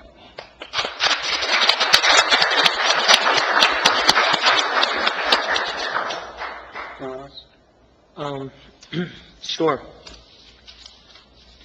I agree that with the information that I have, I don't like the way this agreement looks. It's going to be a burden on the schools. I don't like the location, and I don't like the pilot payment agreement. I wasn't there. I'm a stickler when it comes to negotiations. I would have loved to have been there. In the future, I'm sure that if something like this comes up, I'll be in there. And again, I want to have all the information. It doesn't make a lot of sense to me, but most of the residents' concerns had to do with this development coming, and we're not debating that. I agree with most of the comments that were made, but I do believe this project will go forward if we voted no. And with the advice that I've seeked, I do believe that they will get it done, and any litigation that comes, if it falls through, will be a burden on West Hampton. So that's why I'm voting yes. That's it. Any other comment? The only other comment that I would make is I was not here when this negotiation took place, but I am for the people of West Hampton. District 1 is oversaturated, and I'm for affordable housing, so don't get me wrong, but I do believe there's a better way, and I think the better way is mixed use. I feel bad for Ingerman project, because I've seen their plans. They look beautiful. I would love to see them in another part of town, to tell you the truth. And I'm greatly concerned about the burden on the schools, the teachers, and the taxpayer. So if we're voting, are we voting right now? No. No. Okay, so that's all I had. John voted. So they're my concerns. And I feel badly they've put time, effort, and money into this, and it's a shame that the Township Committee previous to us that voted on them agreed to the deal, because it's not a good deal. $35,000 is not a good deal in exchange for what we're going to have to put out as taxpayers. That's what I have to say. You have any comments? Yes. Unfortunately, we have a binding legal obligation, and I know I sound like a broken record because I always talk about the litigation and legality of things, but it will cost the taxpayers money in legal defenses. I'm sorry, though, that we didn't think about seniors, or that possibly we could have put it in an agreement initially with Ingerman. That was a great idea with seniors, the young college students. And I think that's, when we talked about that, we talked about the younger students that John mentioned with the Woodmont development, that perhaps they could go into that development. So, I mean, it was brought up, but not for Ingerman. And veterans, I'm a little disappointed that we can't renegotiate or even kind of change it somewhat. But unfortunately, Mr. Ingerman said we could not do it. But just as a correction, back several years ago with COA, there were numbers given to the towns, and it was before a few people were on the committee, so they probably wouldn't know that. What year was this? Maybe 2014. COA has been active for 15. over 6 years. Yeah, but our number for West Hampton was 642. I don't know. I mean, it's changed. Yeah. It's not anymore. But I mean, at one time, the towns were getting numbers. So that is the truth. And actually, the thinking back a few years ago, just to give you a little background, was, well, we have obligations for affordable housing. A lot of towns were trying to avoid it. Others were being proactive. And pretty much if you decided to choose or pick and choose a developer, you would have a choice. And as I think that Mr. Wolfman, you had said that we were able to get with the state 144 credits, which was not easy to do. And I remember that. But the thing is, rather than the state coming in telling us, well, no, you have to be inclusion and you're going to build a development with 342 homes. So the decision of the committee was, no, we want to pick and choose. And we want to have small groups of numbers. We don't want to have inclusion. So that is the reason why with Ingerman it was 72 units. We saw their properties. We actually went to visit the one up in, I want to say, Central Jersey. No, it wasn't Woodward. Maybe we went to the one in Wall Township, but they're beautiful, absolutely beautiful. I think we talked about brick, and you were going to change the brick on it, and the numbers I have are a little different. We talked about 3 bedrooms, because I know a few residents were concerned about the number of bedrooms. We actually asked that we would have a minimum amount required by the state, and that would be 18 bedrooms, 18 units that would have 3 bedrooms. I think 42 for 2 bedrooms and 14 for 1. So we try to take care as far as not having 72 3-bedroom units. And then estimating children, it came out to, they had said 29 students, and that was K through 12. 45. I have 29. It's right here. It's 45 students, K to 12, and as a matter of fact, the 3 bedrooms, it's 18 bedrooms, and 2 bedrooms are 42 bedrooms. That's what I said, 42 2-bedroom, 14 1-bedroom, and 18 3-bedroom. Yes. It was going to be more, the units were going to be greater. But like I said, I'm disappointed about a few things that we didn't talk about seniors, we didn't talk about veterans, but the fact is that we are now under a legal obligation. And even if we do not vote for the extension, they would have 90 days. So my vote will be the opposite. It'll be a yes. And for those reasons. So everyone has had a chance to talk. I think that it's that time is near for a vote. However, before we vote, I would like to give impart some of my reasons for some years ago as a member sitting on this township committee that I had. Like the deputy mayor, I think that my circumstances beginning in life was somewhat austere and not necessarily it was from a community that called affordable housing. I think I grew up understanding that affordable housing was just simply the projects of Philadelphia, up in North Philadelphia. I think I clearly remember growing up, understanding what hope and opportunity was all about. I had a mother who would go back to college and, in fact, work her way through, working sometimes 3 or 4 jobs, and pulling me along after school, sometimes me crying, sometimes not crying, truly understanding that she just wanted to realize the American dream, not only for herself, but for me. I think that, as we call it, affordable housing was not a handout, but a hand up.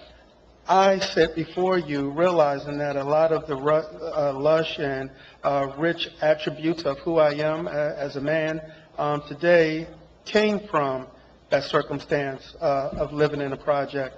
Oftentimes, as I've heard rappers state, that there were times that Christmas missed us.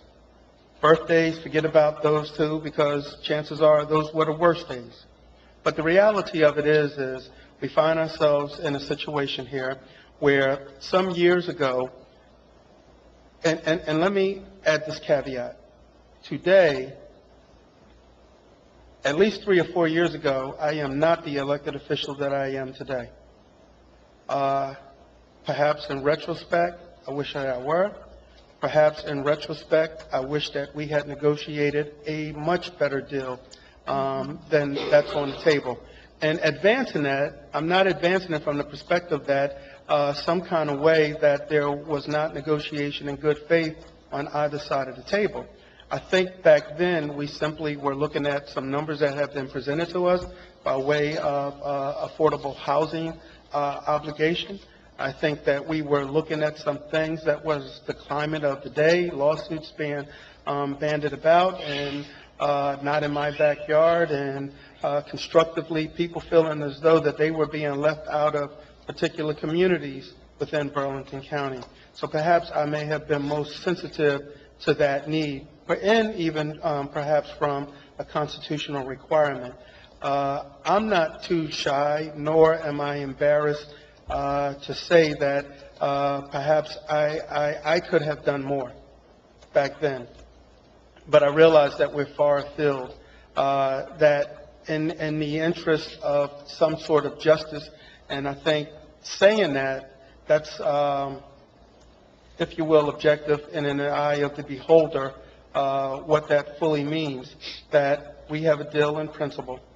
It seems to be irrevocable, that no matter what happens here tonight, whether it's a yes or a no vote, that the applicant, Ingerman, has represented in their testimony that they will, in fact, move forward, that they need an additional 2 weeks. I realize that the deputy mayor is correct, that at a time that we issued the last extension unanimously, we were there were certain representations that may not have thoroughly been realized. We now know that what we were told at that particular time is not a reality. I would like to clear up some things. I agree in the Community First agenda. I think you refer to it as West Hampton First. I think that we clearly understand maybe those two analogies and where the nexus for them may come from. But nevertheless, I think that West Hampton residents should have first dibs, not only in jobs that come to our community by way of economic development. And I realize that there's no legal standing that says that any developer that comes into town, that we have a legal right to make them or force them to do that. All we can do is arguably work with them. I would go as far as to say that I agree that our seniors, that our veteran community, and most notably, one of the things that was clearly discussed, and I think that if you were to pull the meeting minutes from those times, one of the things that I had advanced is that I would like the fact that many of the young people, when they graduate from college, absent their ability to go back home, there's really no situations where they could afford to come back to West Hampton Township to live in the out years of graduation.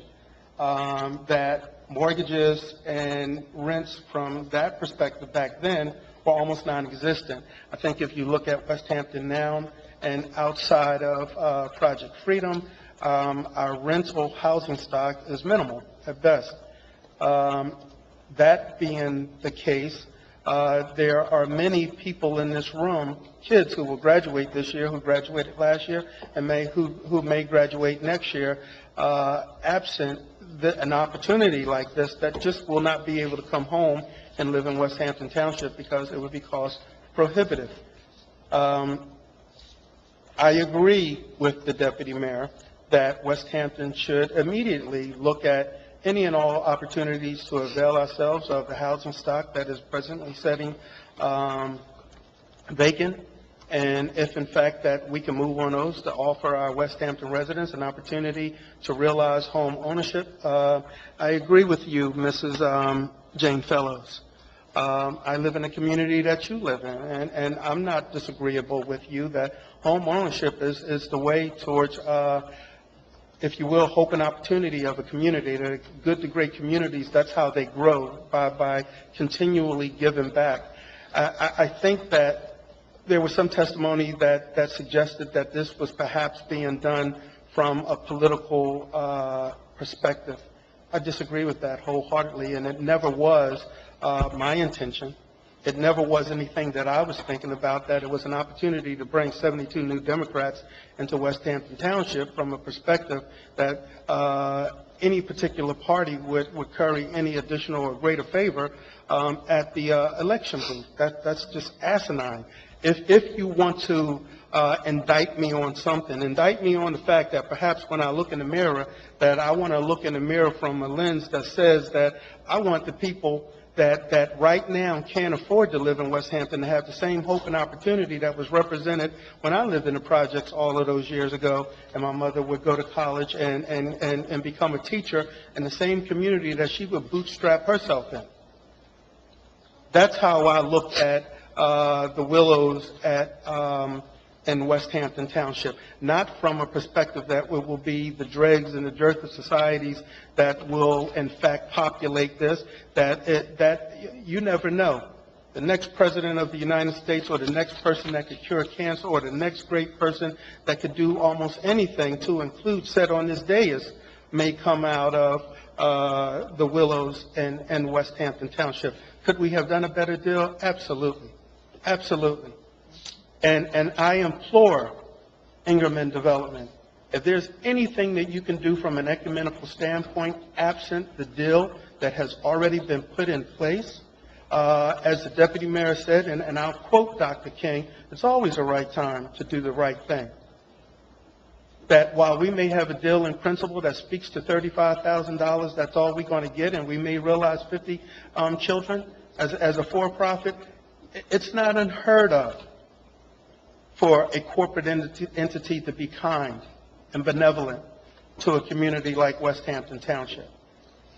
What I don't want to find myself in the perspective of realizing where we already sit from a legal standpoint, I don't want to find myself, and if someone says that they need an additional 2 weeks, and in fact we've already given them 6 months, and there's a constructive cure notice already in position. So either I can be arbitrary and capricious and say, no, I'm not going to give it to you just because I messed up all of those years ago, and I want to get another bite at the apple. Because the reality of it is, we've heard artful and we've heard practical representation and testimony that 2 weeks from now, this is going to go forward, and we're going to realize it anyway. And if it costs me my job at the polls next Tuesday, so be it. I bear no greater responsibility as an elected member in this community than anybody sitting here.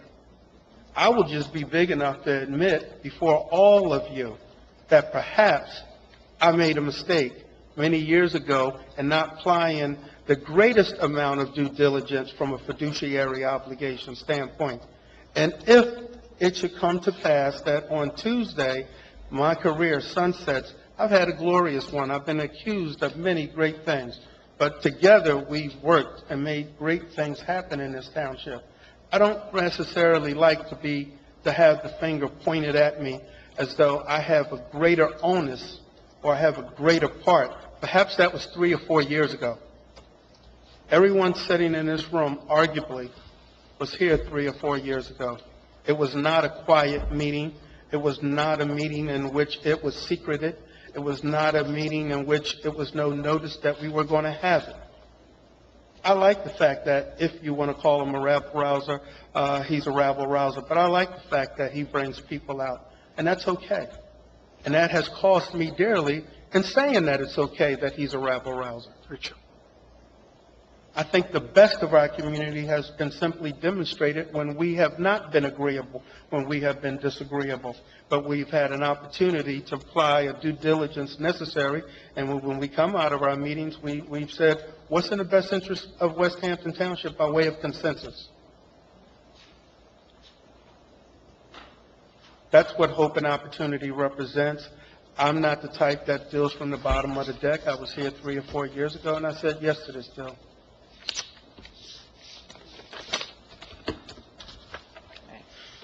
So, that's all I have. Roll call? Lopez? No. Smith Hartman? No. Talisa? Yes. Wisniewski? Yes. Daniels? Yes. It's a sad day for West Hampton. Okay, thank you. Moving forward onto new business, Resolution 8317, authorizing the execution of a consent to assignment agreement for Block 203, Lots 103, 2, and 3. Per the redevelopment agreement on Springside Road, Urban Renewal LLC is permitted to seek financing to grant a lender a security interest, but must first notice the township. I'm sorry? No, she thought we adjourned. We'll do this one quick. There you go. I thought we were done. No, We have one more. we have this agenda.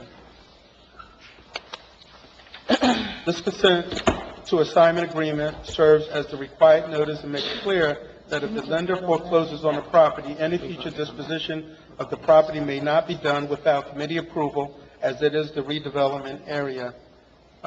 What say you? I'll make the motion to adopt the second resolution. Second. Any discussion? There being no discussion, roll call, please. Lopez? Yes. Smith Hartman? Yes. Talisa? No. Wisniewski? Yes. Daniels? Yes. Okay, thank you. At this time, I would like to open up the meeting for public comment pursuant to New Jersey NJSA 10-4-12, semicolon A. Meeting is open.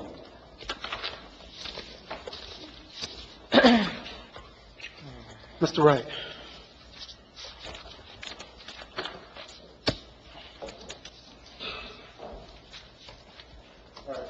Jonathan Wright, 18 Glasgow Road. I'm extremely disappointed. You know, we hear that quote from you every single time from Dr. King. It's never too late to do the wrong thing. I wish you would just take your own advice and do the right thing.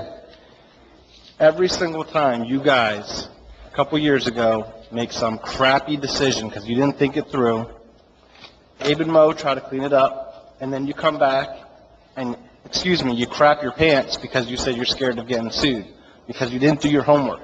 You guys are just, I don't know who you were listening to the first time you did this. I don't know if it was your guys' political leader, for at least 2 of you up there, who still seems to have her hand on you guys and controlling you. We are not stupid.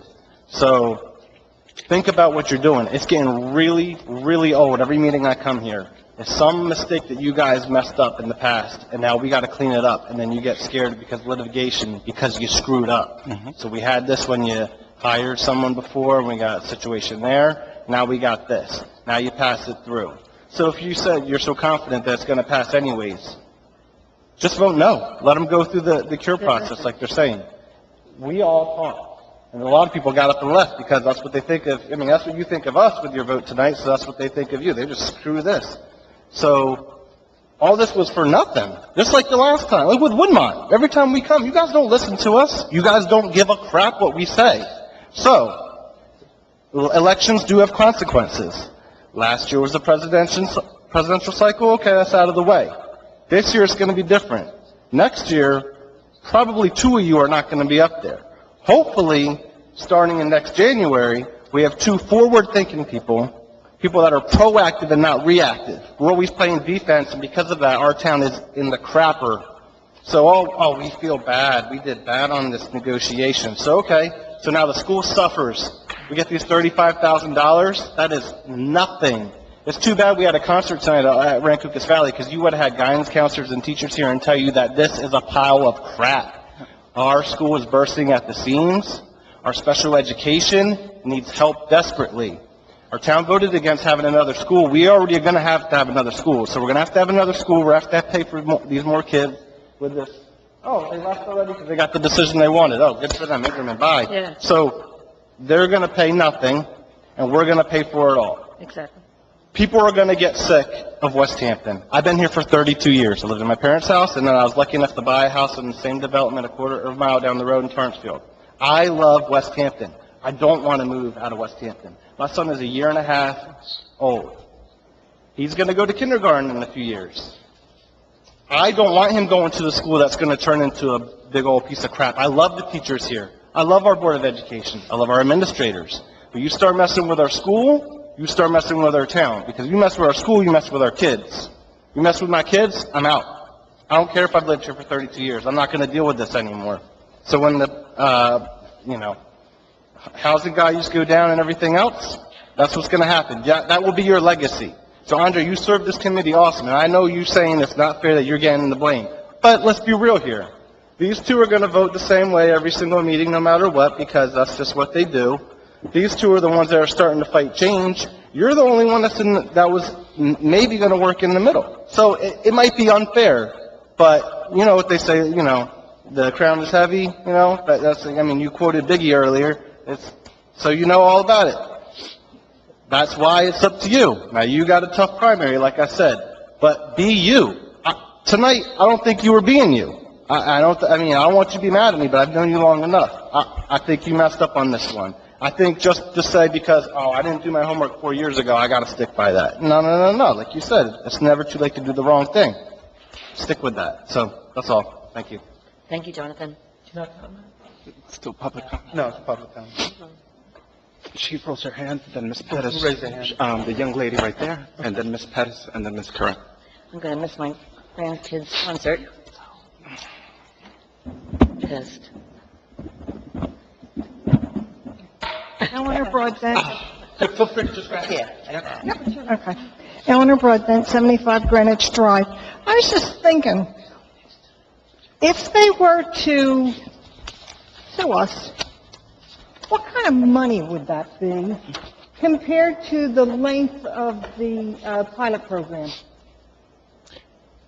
Mr. Solicitor, she's facing you. Yes. What was the question? How much would it cost to litigate this, to defend this, if this was to go become? I have no idea what their claims would be. I don't know what their damages would be. We're currently in a pending litigation. I won't discuss the details of the litigation, but what I would say is this, is that we were told that before we even step into a courtroom, it's to the tune of hundreds of thousands of dollars. But to get to your point, over the life of the 30 years, this is $15 million is going to cost us. That's your point. We should have just taken one of the millions of dollars that we're going to end up paying anyways and fight. Better off than taking the chance. It's going to cost us $15 million. Good point. Any additional public comment? Ms. Curran? No, I think it was Ms. Pettis next.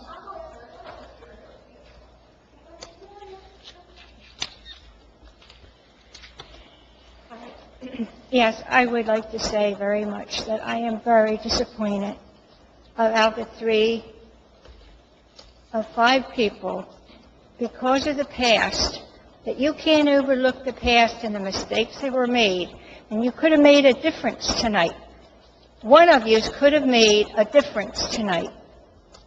And we're going to pay for it. And as I said, for all my years of growing up here and seeing many council members come and go and make the right decisions or the wrong decisions, 3 of you made the wrong decision tonight. You did not go back into the past like we go back into the past and we bring our history. I know the history of West Hampton. I know that you could have made a difference tonight. And the 3 of you did not make a difference. Thanks, Janet. Any addition? Mr. Pettis? Michelle Pettis, 204 Dale Road. Now, I've been a resident here for 49 years. I was born and raised here in West Hampton Township. And unfortunately, you know, you committee members are kind of being pointed the finger at for something that other people have done, and unfortunately, your hands were kind of tied behind your back. And when you look at this, okay, the bottom line is, if you would have went into litigation, and that means another lawsuit for this township, and we're already got to deal with Mr. Carty from previous people who were on council, which was Mayberry and Chang, okay, this is the issue. And if you want to point a finger about an election, you know, that's not right. But the time is, I remember the time when we had schools, and I was part of this school, okay, and you talked about, Mr. Lopez, how much it costs to educate someone who has special needs and all that. Well, my children, I own 2 properties in West Hampton, and I pay over $12,000 in property taxes, and my kids go to private schools, which I'm thankful enough to send my kids to private schools. So those children that don't, my kids don't go to public schools, I pay for some of those kids that do go to our schools. And I kind of think that was kind of sad that you read that off of how much we're paying for special needs students, and I didn't think that was appropriate. But at the end of the day, we're a community, and a community takes on who comes in our community, because we're a village, and it takes a village to raise our kids. And I'm a product of West Hampton. And I remember riding my bikes through the streets and knowing all my neighbors, and all my neighbors know me. And at the end of the day, this is what made West Hampton what it is. And like Ms. Kieran's been here a long time and everybody, but all that pointing the finger at, there's nothing we could have done as a community because the previous administration had did that. I don't want to interrupt you, but just as a point of correction, the mayor voted for this, and Committeewoman Talisa voted for this. Yes, they did. They did. And at the end of the day, your hands are tied because they're going to sue us. What I'm saying is the original agreement. The original agreement. They voted. The original agreement, correct, they did. Public record. It's public record with Carolyn Chang. And at the end of the day, Carolyn Chang misled you and Maureen. As she misled the rest. So that's what you have to think about. So you were misled as well, and you could have done your homework. So don't just point the finger at those 2 as well. That's all I'm saying. So everybody was floating in the boat with Karen. All of y'all were. I was not. Except you. You weren't both. You weren't even on it. But the rest of them weren't. Any other public comment? Gary? Gary Grant, 138 Winstead. There are emotions were high. I think I appreciate everyone's passion tonight. To help someone, there are 4 words that you can say that are very powerful. I'm going to say them to you. I believe in you. Don't be discouraged. Thanks.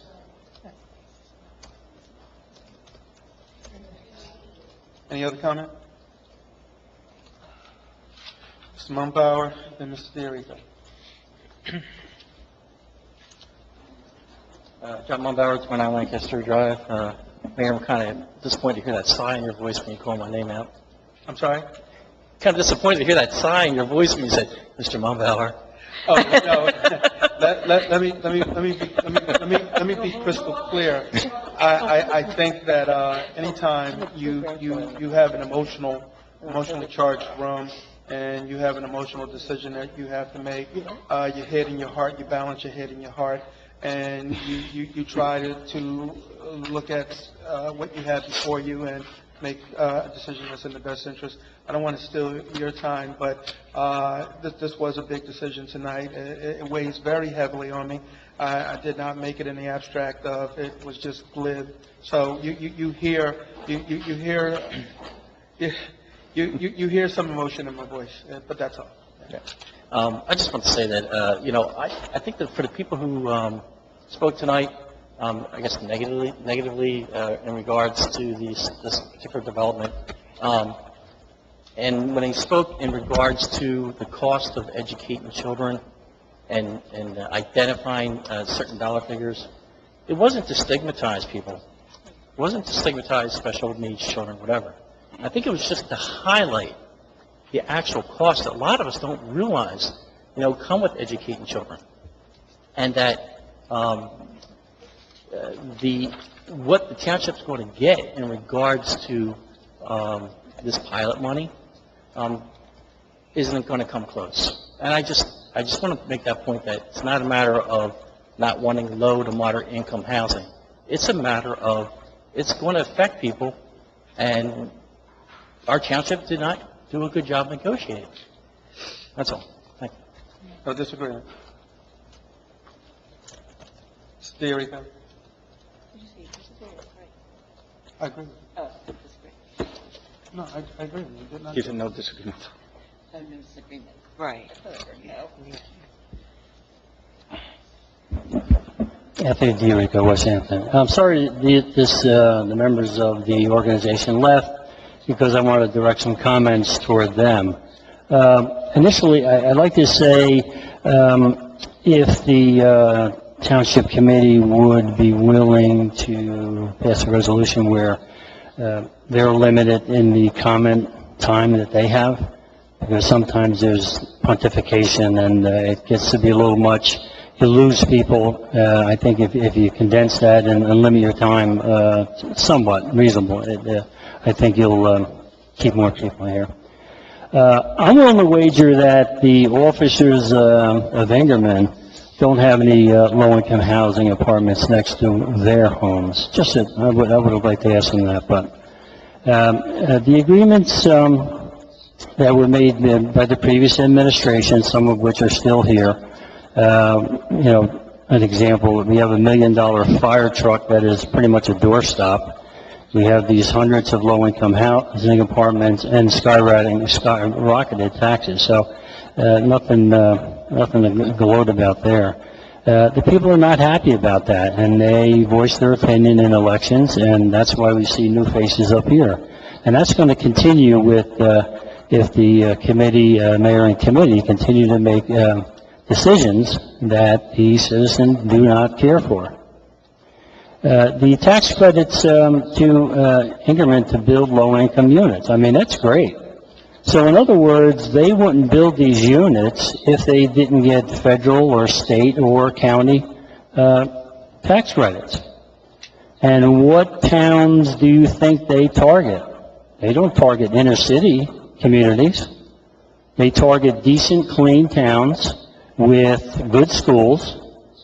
And then, if you heard it, the veiled threat that if you don't approve this, well, we're going to file a lawsuit.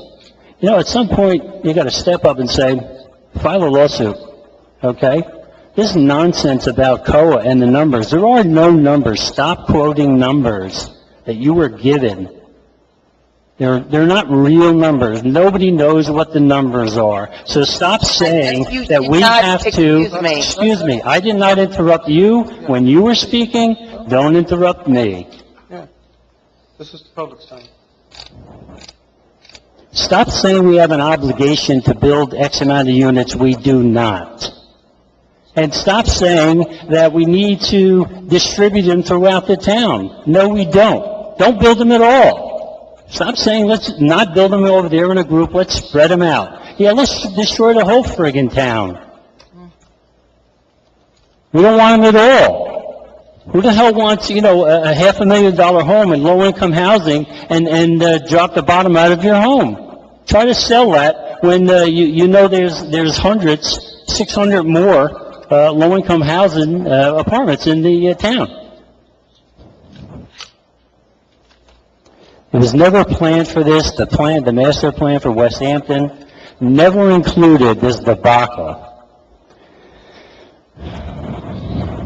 Abe, I appreciate your wanting to get the homes off of the foreclosure list, But we need to stop giving things away to people. I had to scrape and scrimp, put 4 kids through college, and still afford my home, my mortgage, and my taxes. Let's stop giving things away. If somebody wants to buy the foreclosed home and repair it, go right ahead.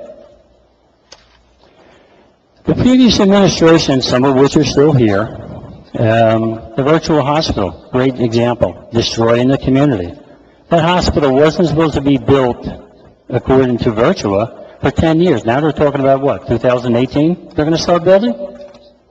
The previous group okayed and knew that they weren't going to build in 2020.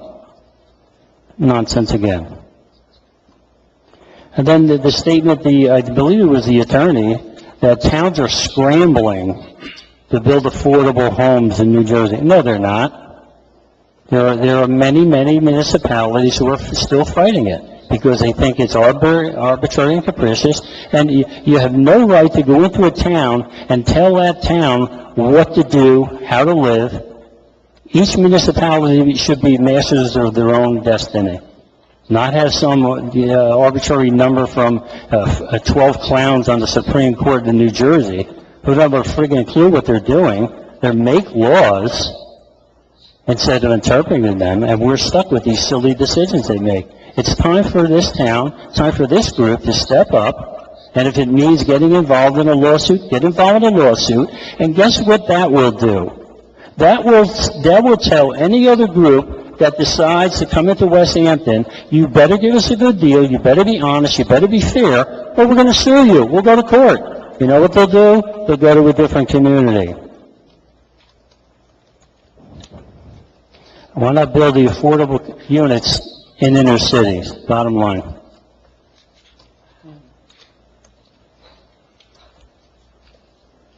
Any other public comment? Hi, my name is Ryan Fagan, 88 Oakcrest Lane. I'm new to the community, but I grew up here as a child, and when I was able to move back, I chose to move to West Hampton. I served in the Army, so when I got out, when I was able, I moved back. Thank you.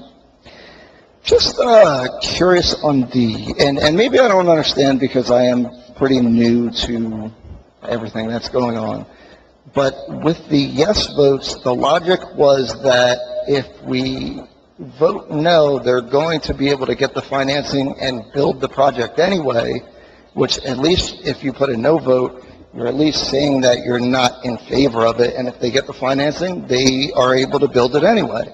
So if you do vote no, at least there's a chance that you can renegotiate or something like that. Now, there's, of course, the fear of the lawsuit, which, of course, we spoke about the numbers on that. Over 30 years of the pilot program, it might be cheaper to deal with the lawsuit than it is to deal with, having something built that we're not really in favor of. That's a bad deal for us.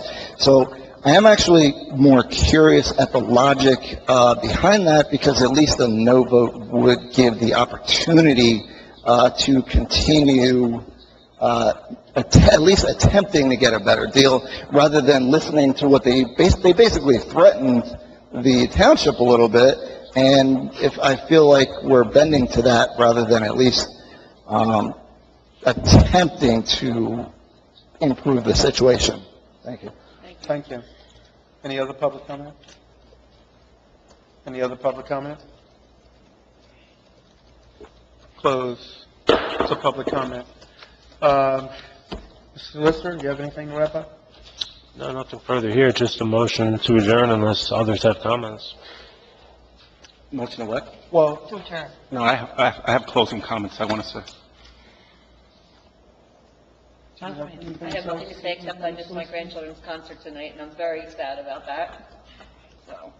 Do you want to do a motion to Mr. adjourn? Wisniewski? I'll second it. Yes. I understand, Ryan, I believe, your question about as far as the litigation. I believe that if there was the possibility that we could fight it and win, then I'm on board. But there was an agreement in place, there was zero renegotiating, and on the advice of council, that's why I voted yes. If we litigate and lose, we could be paying for litigation and having these houses built, these rentals. Another thing I wanted to address, I heard some comments, people speaking to the pattern or the way I vote. They don't know me. Some of these people, I feel that I reach out to people. If anybody wants to, come talk to me. Mr. Wright just made a comment saying he knows how I'm going to vote, and I'm going to vote with Trish. He may have been a little angry with the vote because right after that, me and Trish just split. So, so again, I don't want to debate, but what I'm saying is, have you ever had a conversation with? You don't know me, so if again, I just what I would like. No. Let me do this. I think that from the perspective of personal commentary, the public has cited members on the dais. I think that the committee members should have a right to respond. Let's keep the back and forth. The public had an opportunity to speak. This is committee's time to speak.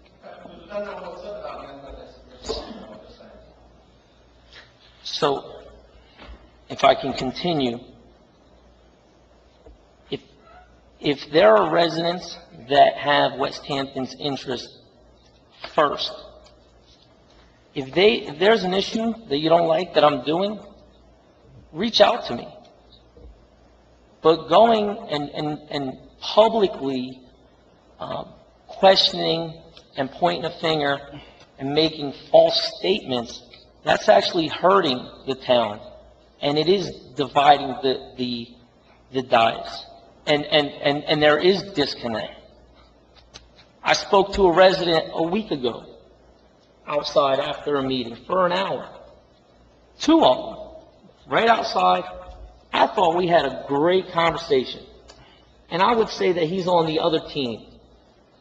2 days later, I find out that there's comments and stuff said about me from this resident. I'm right here. Let's have a talk. If you really want to do something positive, talk to me.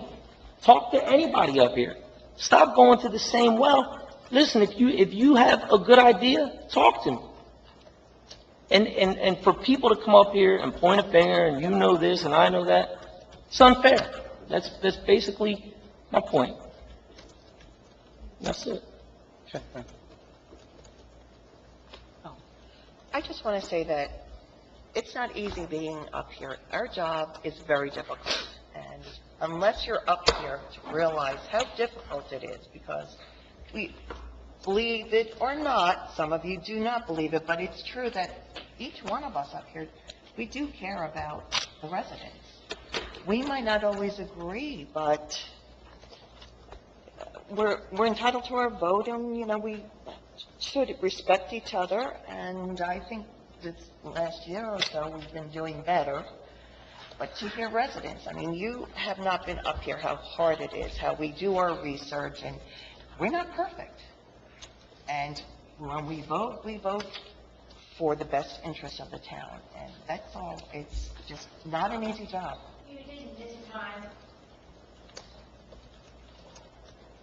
And then again, this is the First Amendment, freedom of speech, and Janet's entitled to her, how she feels, and we all are. And you just have to realize that we're doing our best, and we do not take the job. I do not take the job lightly at all.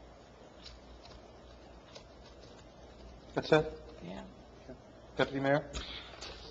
Thank you for the residents that have taken the time out of their busy schedules. It's almost 9 p.m. on a weeknight. Thank you for coming. The only reason I'm still here, the only reason why I'm still serving on this committee is because when these pressing issues, we sound the alarms and we get the kind of feedback tonight. There was over 50 residents out here tonight, all unanimously expressing opposition to this project. And that's the only thing, honestly, that keeps me going. Tonight, for the first time, and there's been a lot of dramatic moments on this dais, a lot of dramatic moments. There's been shouting, there's been finger pointing, there's been people storming out. Tonight was the first night I had to wipe tears from my eyes tonight. The first night in 2 years doing this job. The reason being, my wife, to have your wife saying, I've had enough. Let's move. They want what they want. You can't force people to do what's right. You can't force people to vote what's in the best interest of a community. People want to put their party over what's in the best interest of their own children. Let them do it.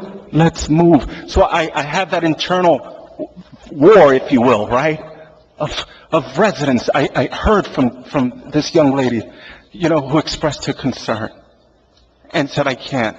I heard from the other resident who said, my house, my neighbors, the affordable housing in my community is an example of what this township has done.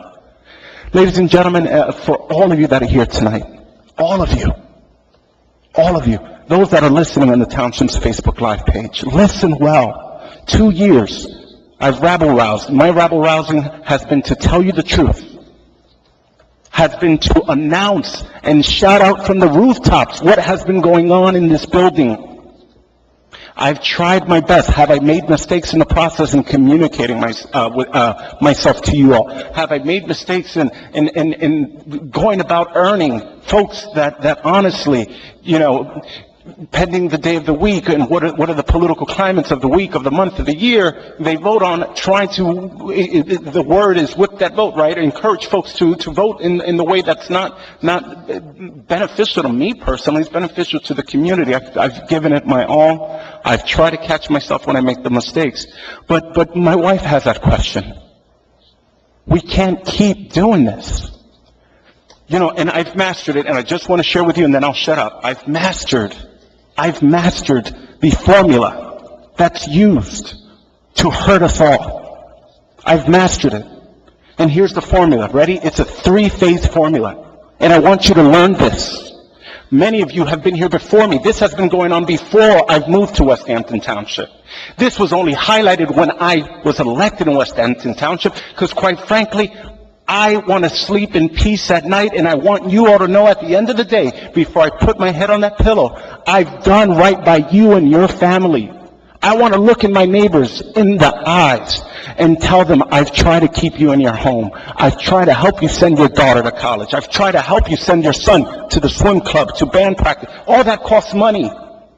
And folks are just trying to keep their homes. How many folks need to paint their house and they can't afford to paint their house? How many folks have fences that are crumbling and they need a new fence, but they can't afford to pay for that fence? And then we keep making these same mistakes over and over again. But I've mastered, ladies and gentlemen, and I want to share with you. If you just give me 1 minute, I'm going to share with you what is the 3-phase process here for them to screw you all and to screw me. Number 1, phase 1 is they lie to residents about the developments and the true intentions of these developments. First, they introduce a development saying it's for veterans, or they introduce a development saying it's for disabled individuals.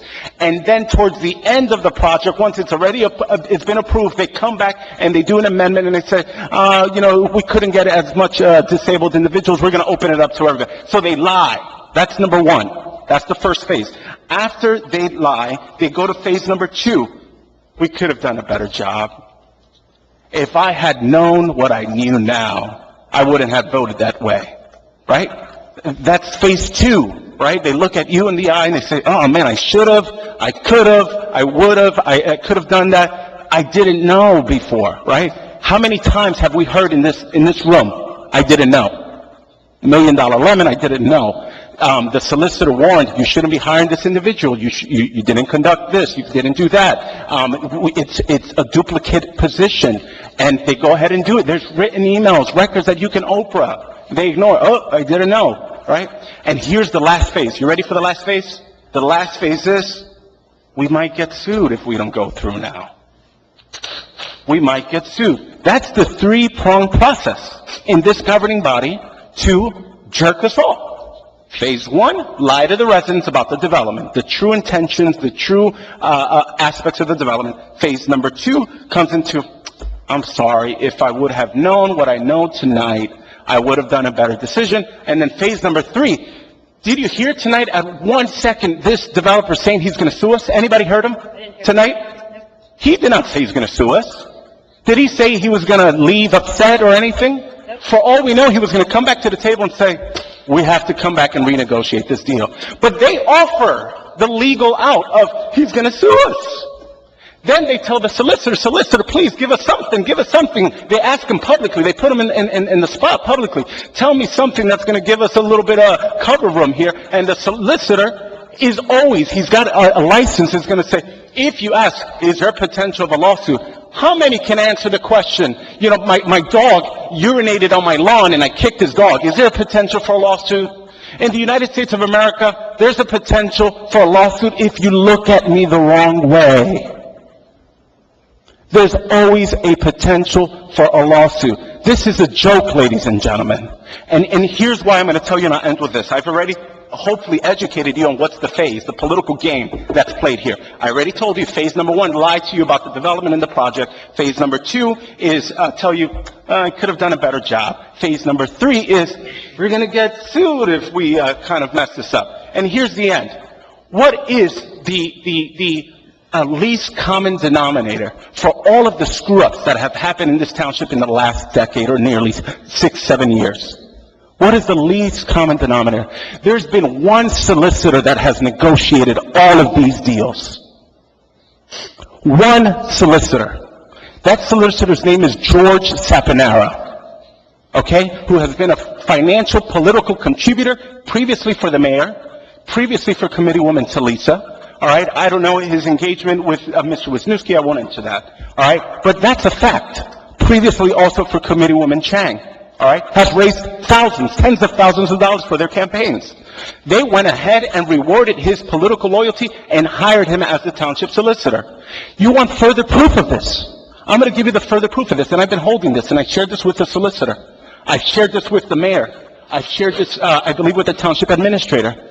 You know, we have a pending lawsuit, right? Mr. Carty's suing me for, and Maureen Smith-Hartman and the mayor himself, for violating his First Amendment rights. I'm not going to get, don't worry, committee, I'm not going to enter into the details of the litigation, but I will point this out, and this is a glaring omission that no one wants to talk about, all right? Who negotiated a contract that gave lifetime benefits? Lifetime benefits, no matter the length of service. According to his contract, it says, I can serve for 1 day, and I quit. He has lifetime benefits paid by you and me. Okay? So no one wants to talk about that, right? So here's the fact of the matter, ladies and gentlemen. All right? The fact of the matter is the person who negotiated that contract, I took the time of doing my research, right? Because we all should be doing research. The person who negotiated the contract, see, the committee unanimously stated they've never seen the contract. They just voted on it, said yes unanimously, except the mayor did not vote in favor of that contract. The solicitor brought in the contract from his suit pocket that no one saw. He came up here, signed the contract. They all voted yes except the mayor. All right? That contract provided him lifetime benefits. Our argument and our attacks against the contract was not one of political retribution. I don't care who you vote for. I don't care who employees support here. We can't afford a redundant position. We can't afford to pay two six-figure salaries in a small fire department. We can't afford it. But here's the kicker, and here's what I want to reveal tonight. Here's what I want to reveal. The solicitor that negotiated that contract, all right? The solicitor that negotiated that contract, Mr. Carty. Mr. Carty, on his 2013 financial disclosure form, we're all required to submit financial disclosure forms. In the year 2013, he was a firefighter in Willingboro Township, right? It's roughly 2013. He was a firefighter, he was a municipal employee, he was required to submit a financial disclosure. In this financial disclosure, he disclosed that he is the president and CEO of an LLC called Local Strategies LLC. Local Strategies LLC. And he lists that he is the sole owner of Local Strategies LLC. You Google elect reports, Local Strategy LLC receives political money for managing political campaigns in all of the RV districts. He receives the money. So that's not the problem. He has the right to have a second part-time job after hours. That's not the problem. Here's the problem. Who incorporated Local Strategies LLC? Who is listed as the registered incorporator? Whose address is listed as the business address that Mr. Carty reported? You guys want to know who's the listed incorporator? George Sapanaro is the listed incorporator of Local Strategies LLC. The address, the business address that Mr. Jason Carty reported as his business address and listed that this is my business, no one else owns this business. The address is the current address of the law offices of George Sapanaro.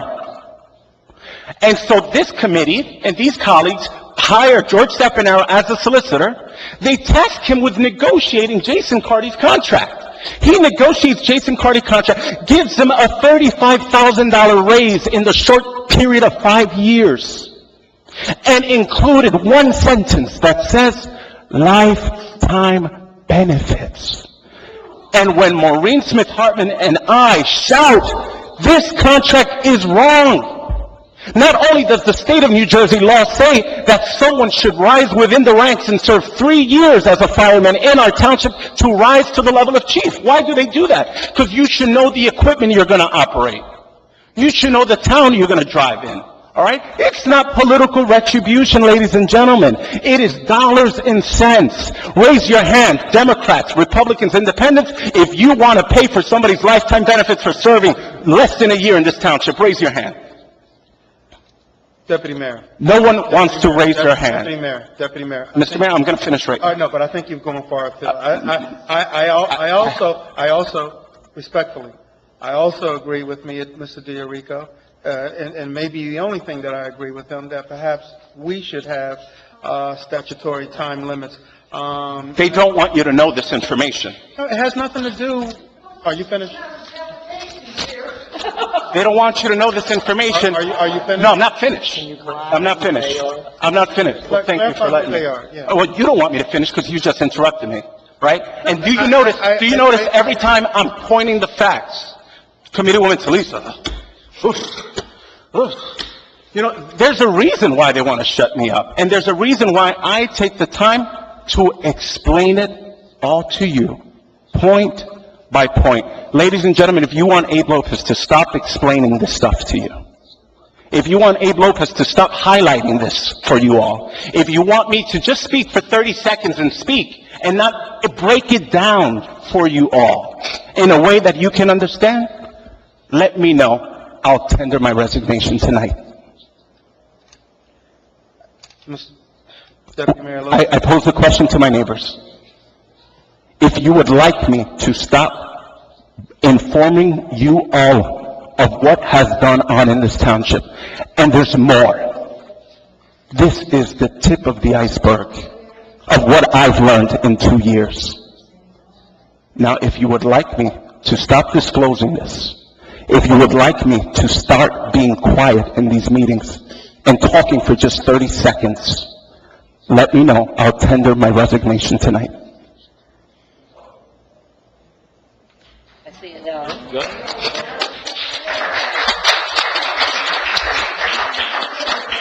Now, Mr. Mayor, I'm done. Deputy Mayor, I had no problem with you, and obviously, I think those of you who are here tonight, that I've been extremely patient. I've allowed for wide latitude for all of us to go on as ad nauseum, as long as we wanted to go on. I think that there's a time that we need to be cognizant and I guess aware that the public grows tired. However truthful our pronouncements... Your closing remarks should be perfect now, because everybody said they were with what I just said. Our pronouncements may be. The reality of it is tonight was a special meeting to deal with 2 specific issues, and I think that you went clearly off topic, and I'm okay with that. If that's what you want to do, this is a public body. It is what it is. We will have a Township Committee meeting next Monday, this coming Monday at 7 p.m., and I hope as many people are here for that as they were here for tonight. Let me just simply say that I own my vote here in West Hampton Township. If I was playing partisan, or if in fact that I was moving towards the side of what was safe, perhaps what was prudent and in the best interest of me politically, then perhaps I would have voted and said no to him and say, go ahead on and sue, because that would appear to have been the right thing to do. I own my vote singularly and unilaterally. I was not moved or swayed by any emotion. I thought that I clearly articulated my position. However, anyone in this room may think that I was wrong in it. It was my position. I think that it's obvious and apparent to everyone who lives in this township that if I go to the left, there's no love there. If I necessarily move to the right, particularly after the night, there may not be any love there at all. So I clearly stand in the middle, independently, by myself. I think that my track record here in West Hampton Township speaks for itself. Because I will not take the next 10 or 15 minutes and dramatically and sensationally deliver a closing time to kill, emotion-evoked soliloquy designed to raise your emotions on some level, that's okay. That's okay. That's not my style, and that's not what I choose to do. The deputy mayor has a right to his opinion, and I respect his opinion. Just like I respect everyone who was here tonight and tendered some sort of either emotion or commentary. I love the community that we live in. This community is 151, no, I'm sorry, it's more than 151 years old. I think it will survive C. Andre Daniels, Deputy Mayor Abe Lopez, Committeeman Wisniewski, Committeewoman Smith-Hartman, and Winsett Talicia. Ultimately, you will decide who sets up here next November, and I'm okay with that. It's only one thing that I could ever do in my lifetime, and that's offer myself in service to my community. I did it some 35 years ago. I wore a uniform. I do it today, and if, in fact, and you know, I don't really like the fact that my motives are questioned. What I materially represent before you, based upon a reasonable standard of what I deduced, what I took from listening to everybody and where I stand at on the issue, that was my vote. I have a right to that. And I will yield that for no one. I think out of anyone in this township, over the years, I've been the one that at many times stood alone and stood by myself. And I've benefited greatly from almost everybody up here, if not everyone in this room tonight. And that's it, and that's all. I try to look at it from the perspective that what is in the best interest of West Hampton Township. Because the deputy mayor disagrees with me on what he feels as though is in the best interest of the township, does not mean that I am wrong. It does not mean that he is wrong, because we differed on an opinion. It just simply means that we, the people, from some level, from some perspective, work. And that's what I will always say. And, you know, when I said earlier, it's always the right time to do the right thing, in my mind, in my due deliberance, if I arrive at a yes or a no vote, I got to check myself with that. I got to look in the mirror. But at the end of the day, I think that the best communities understand that we could be disagreeable without being adversarial. And that's what's happened here tonight. You got people that are just waiting to get on social media or waiting to attack. It will not end here tonight. And that's how it's supposed to be. You got yes or no votes, and communities go on, and community goes forward. I've been attacked from both sides, ad nauseum. And I have not attacked anyone back. Because I've tried to move what was in the best interest of government. You know, when you throw dirt and you point fingers, guess what? You're pointing right back at yourself as well.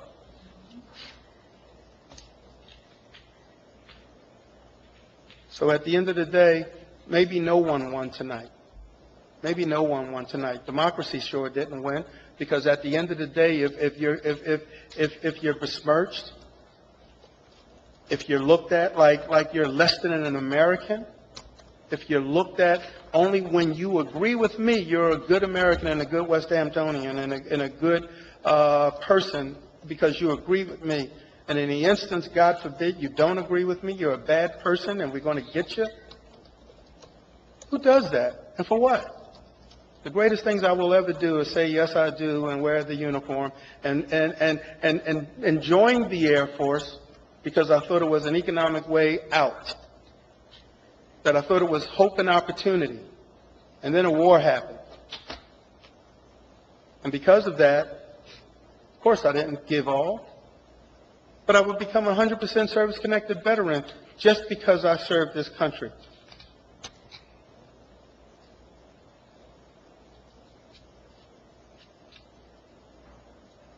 No American, no person should be set upon just because they have a right to their vote. And in being disagreeable, if come Tuesday, this township decides that it no longer wants to see Andre Daniels, guess what? I say sayonara on December 31st. And we've had a good ride. And we've had a good ride. So I respect each one of you and your right to your opinion. And however it may be right in your mind or to those who may agree with you, I respect it. And I just simply ask each of you to respect my opinion as it was my opinion. And it had nothing to do with me running. I want to make that crystal clear. Because me saying yes and agreeing in the affirmative with John Wisniewski and Trish Winsett Talicia sure will not give me any favor, curry me any favor on Tuesday. I'm still on column 7. And I'm sure if by chance, some minuscule chance, because the pundits would say I have absolutely no chance, but by some miracle that I get past Tuesday, I'm sure after Tuesday, going into November, my only hope is that we can be decent Americans from our R side and the D side, adjudicating in what's in the best interest of West Hampton Township, that we don't level any necessary, what I'm experiencing now on my side, that we can move the community forward with town halls and discussions designed to move us forward, not set us backwards. Again, we've survived all of these years. Chances are we're going to survive 150 more years, or however many times since our inception of our community. And I will never be that mad at anyone in this room that after a vote was taken, whatever body that you serve on, that after the vote is taken, if you say, let's go get a drink, if you say, let's go break bread, if you say, how can we move forward because that's done, let's go. And those of you especially who have been here since day one that I became mayor of this township, if you were here, either go to YouTube or ask Mr. Gilgy and Scott if he would let you see some of what I've had to take sitting here. And I don't know how many of you in this room would be willing or able to walk in my shoes. To have my children sit here, to have my children at home, see some of the commentary and some of the invectives thrown at me because I dared to stand up in my community. To have some of the charges, salacious or otherwise, I don't live in West Hampton Township. I stole money from a PTA. I stole a computer from the PTA. I didn't pay taxes.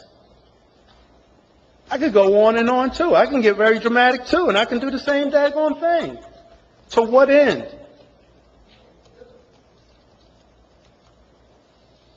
And some of the very ones who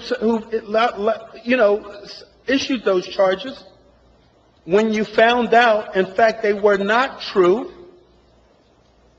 you supported me. And we got great work done. That's the beauty of a democracy. That's why we're the greatest nation in the world. Peaceful transitions. ability to disagree or agree without becoming adversarial.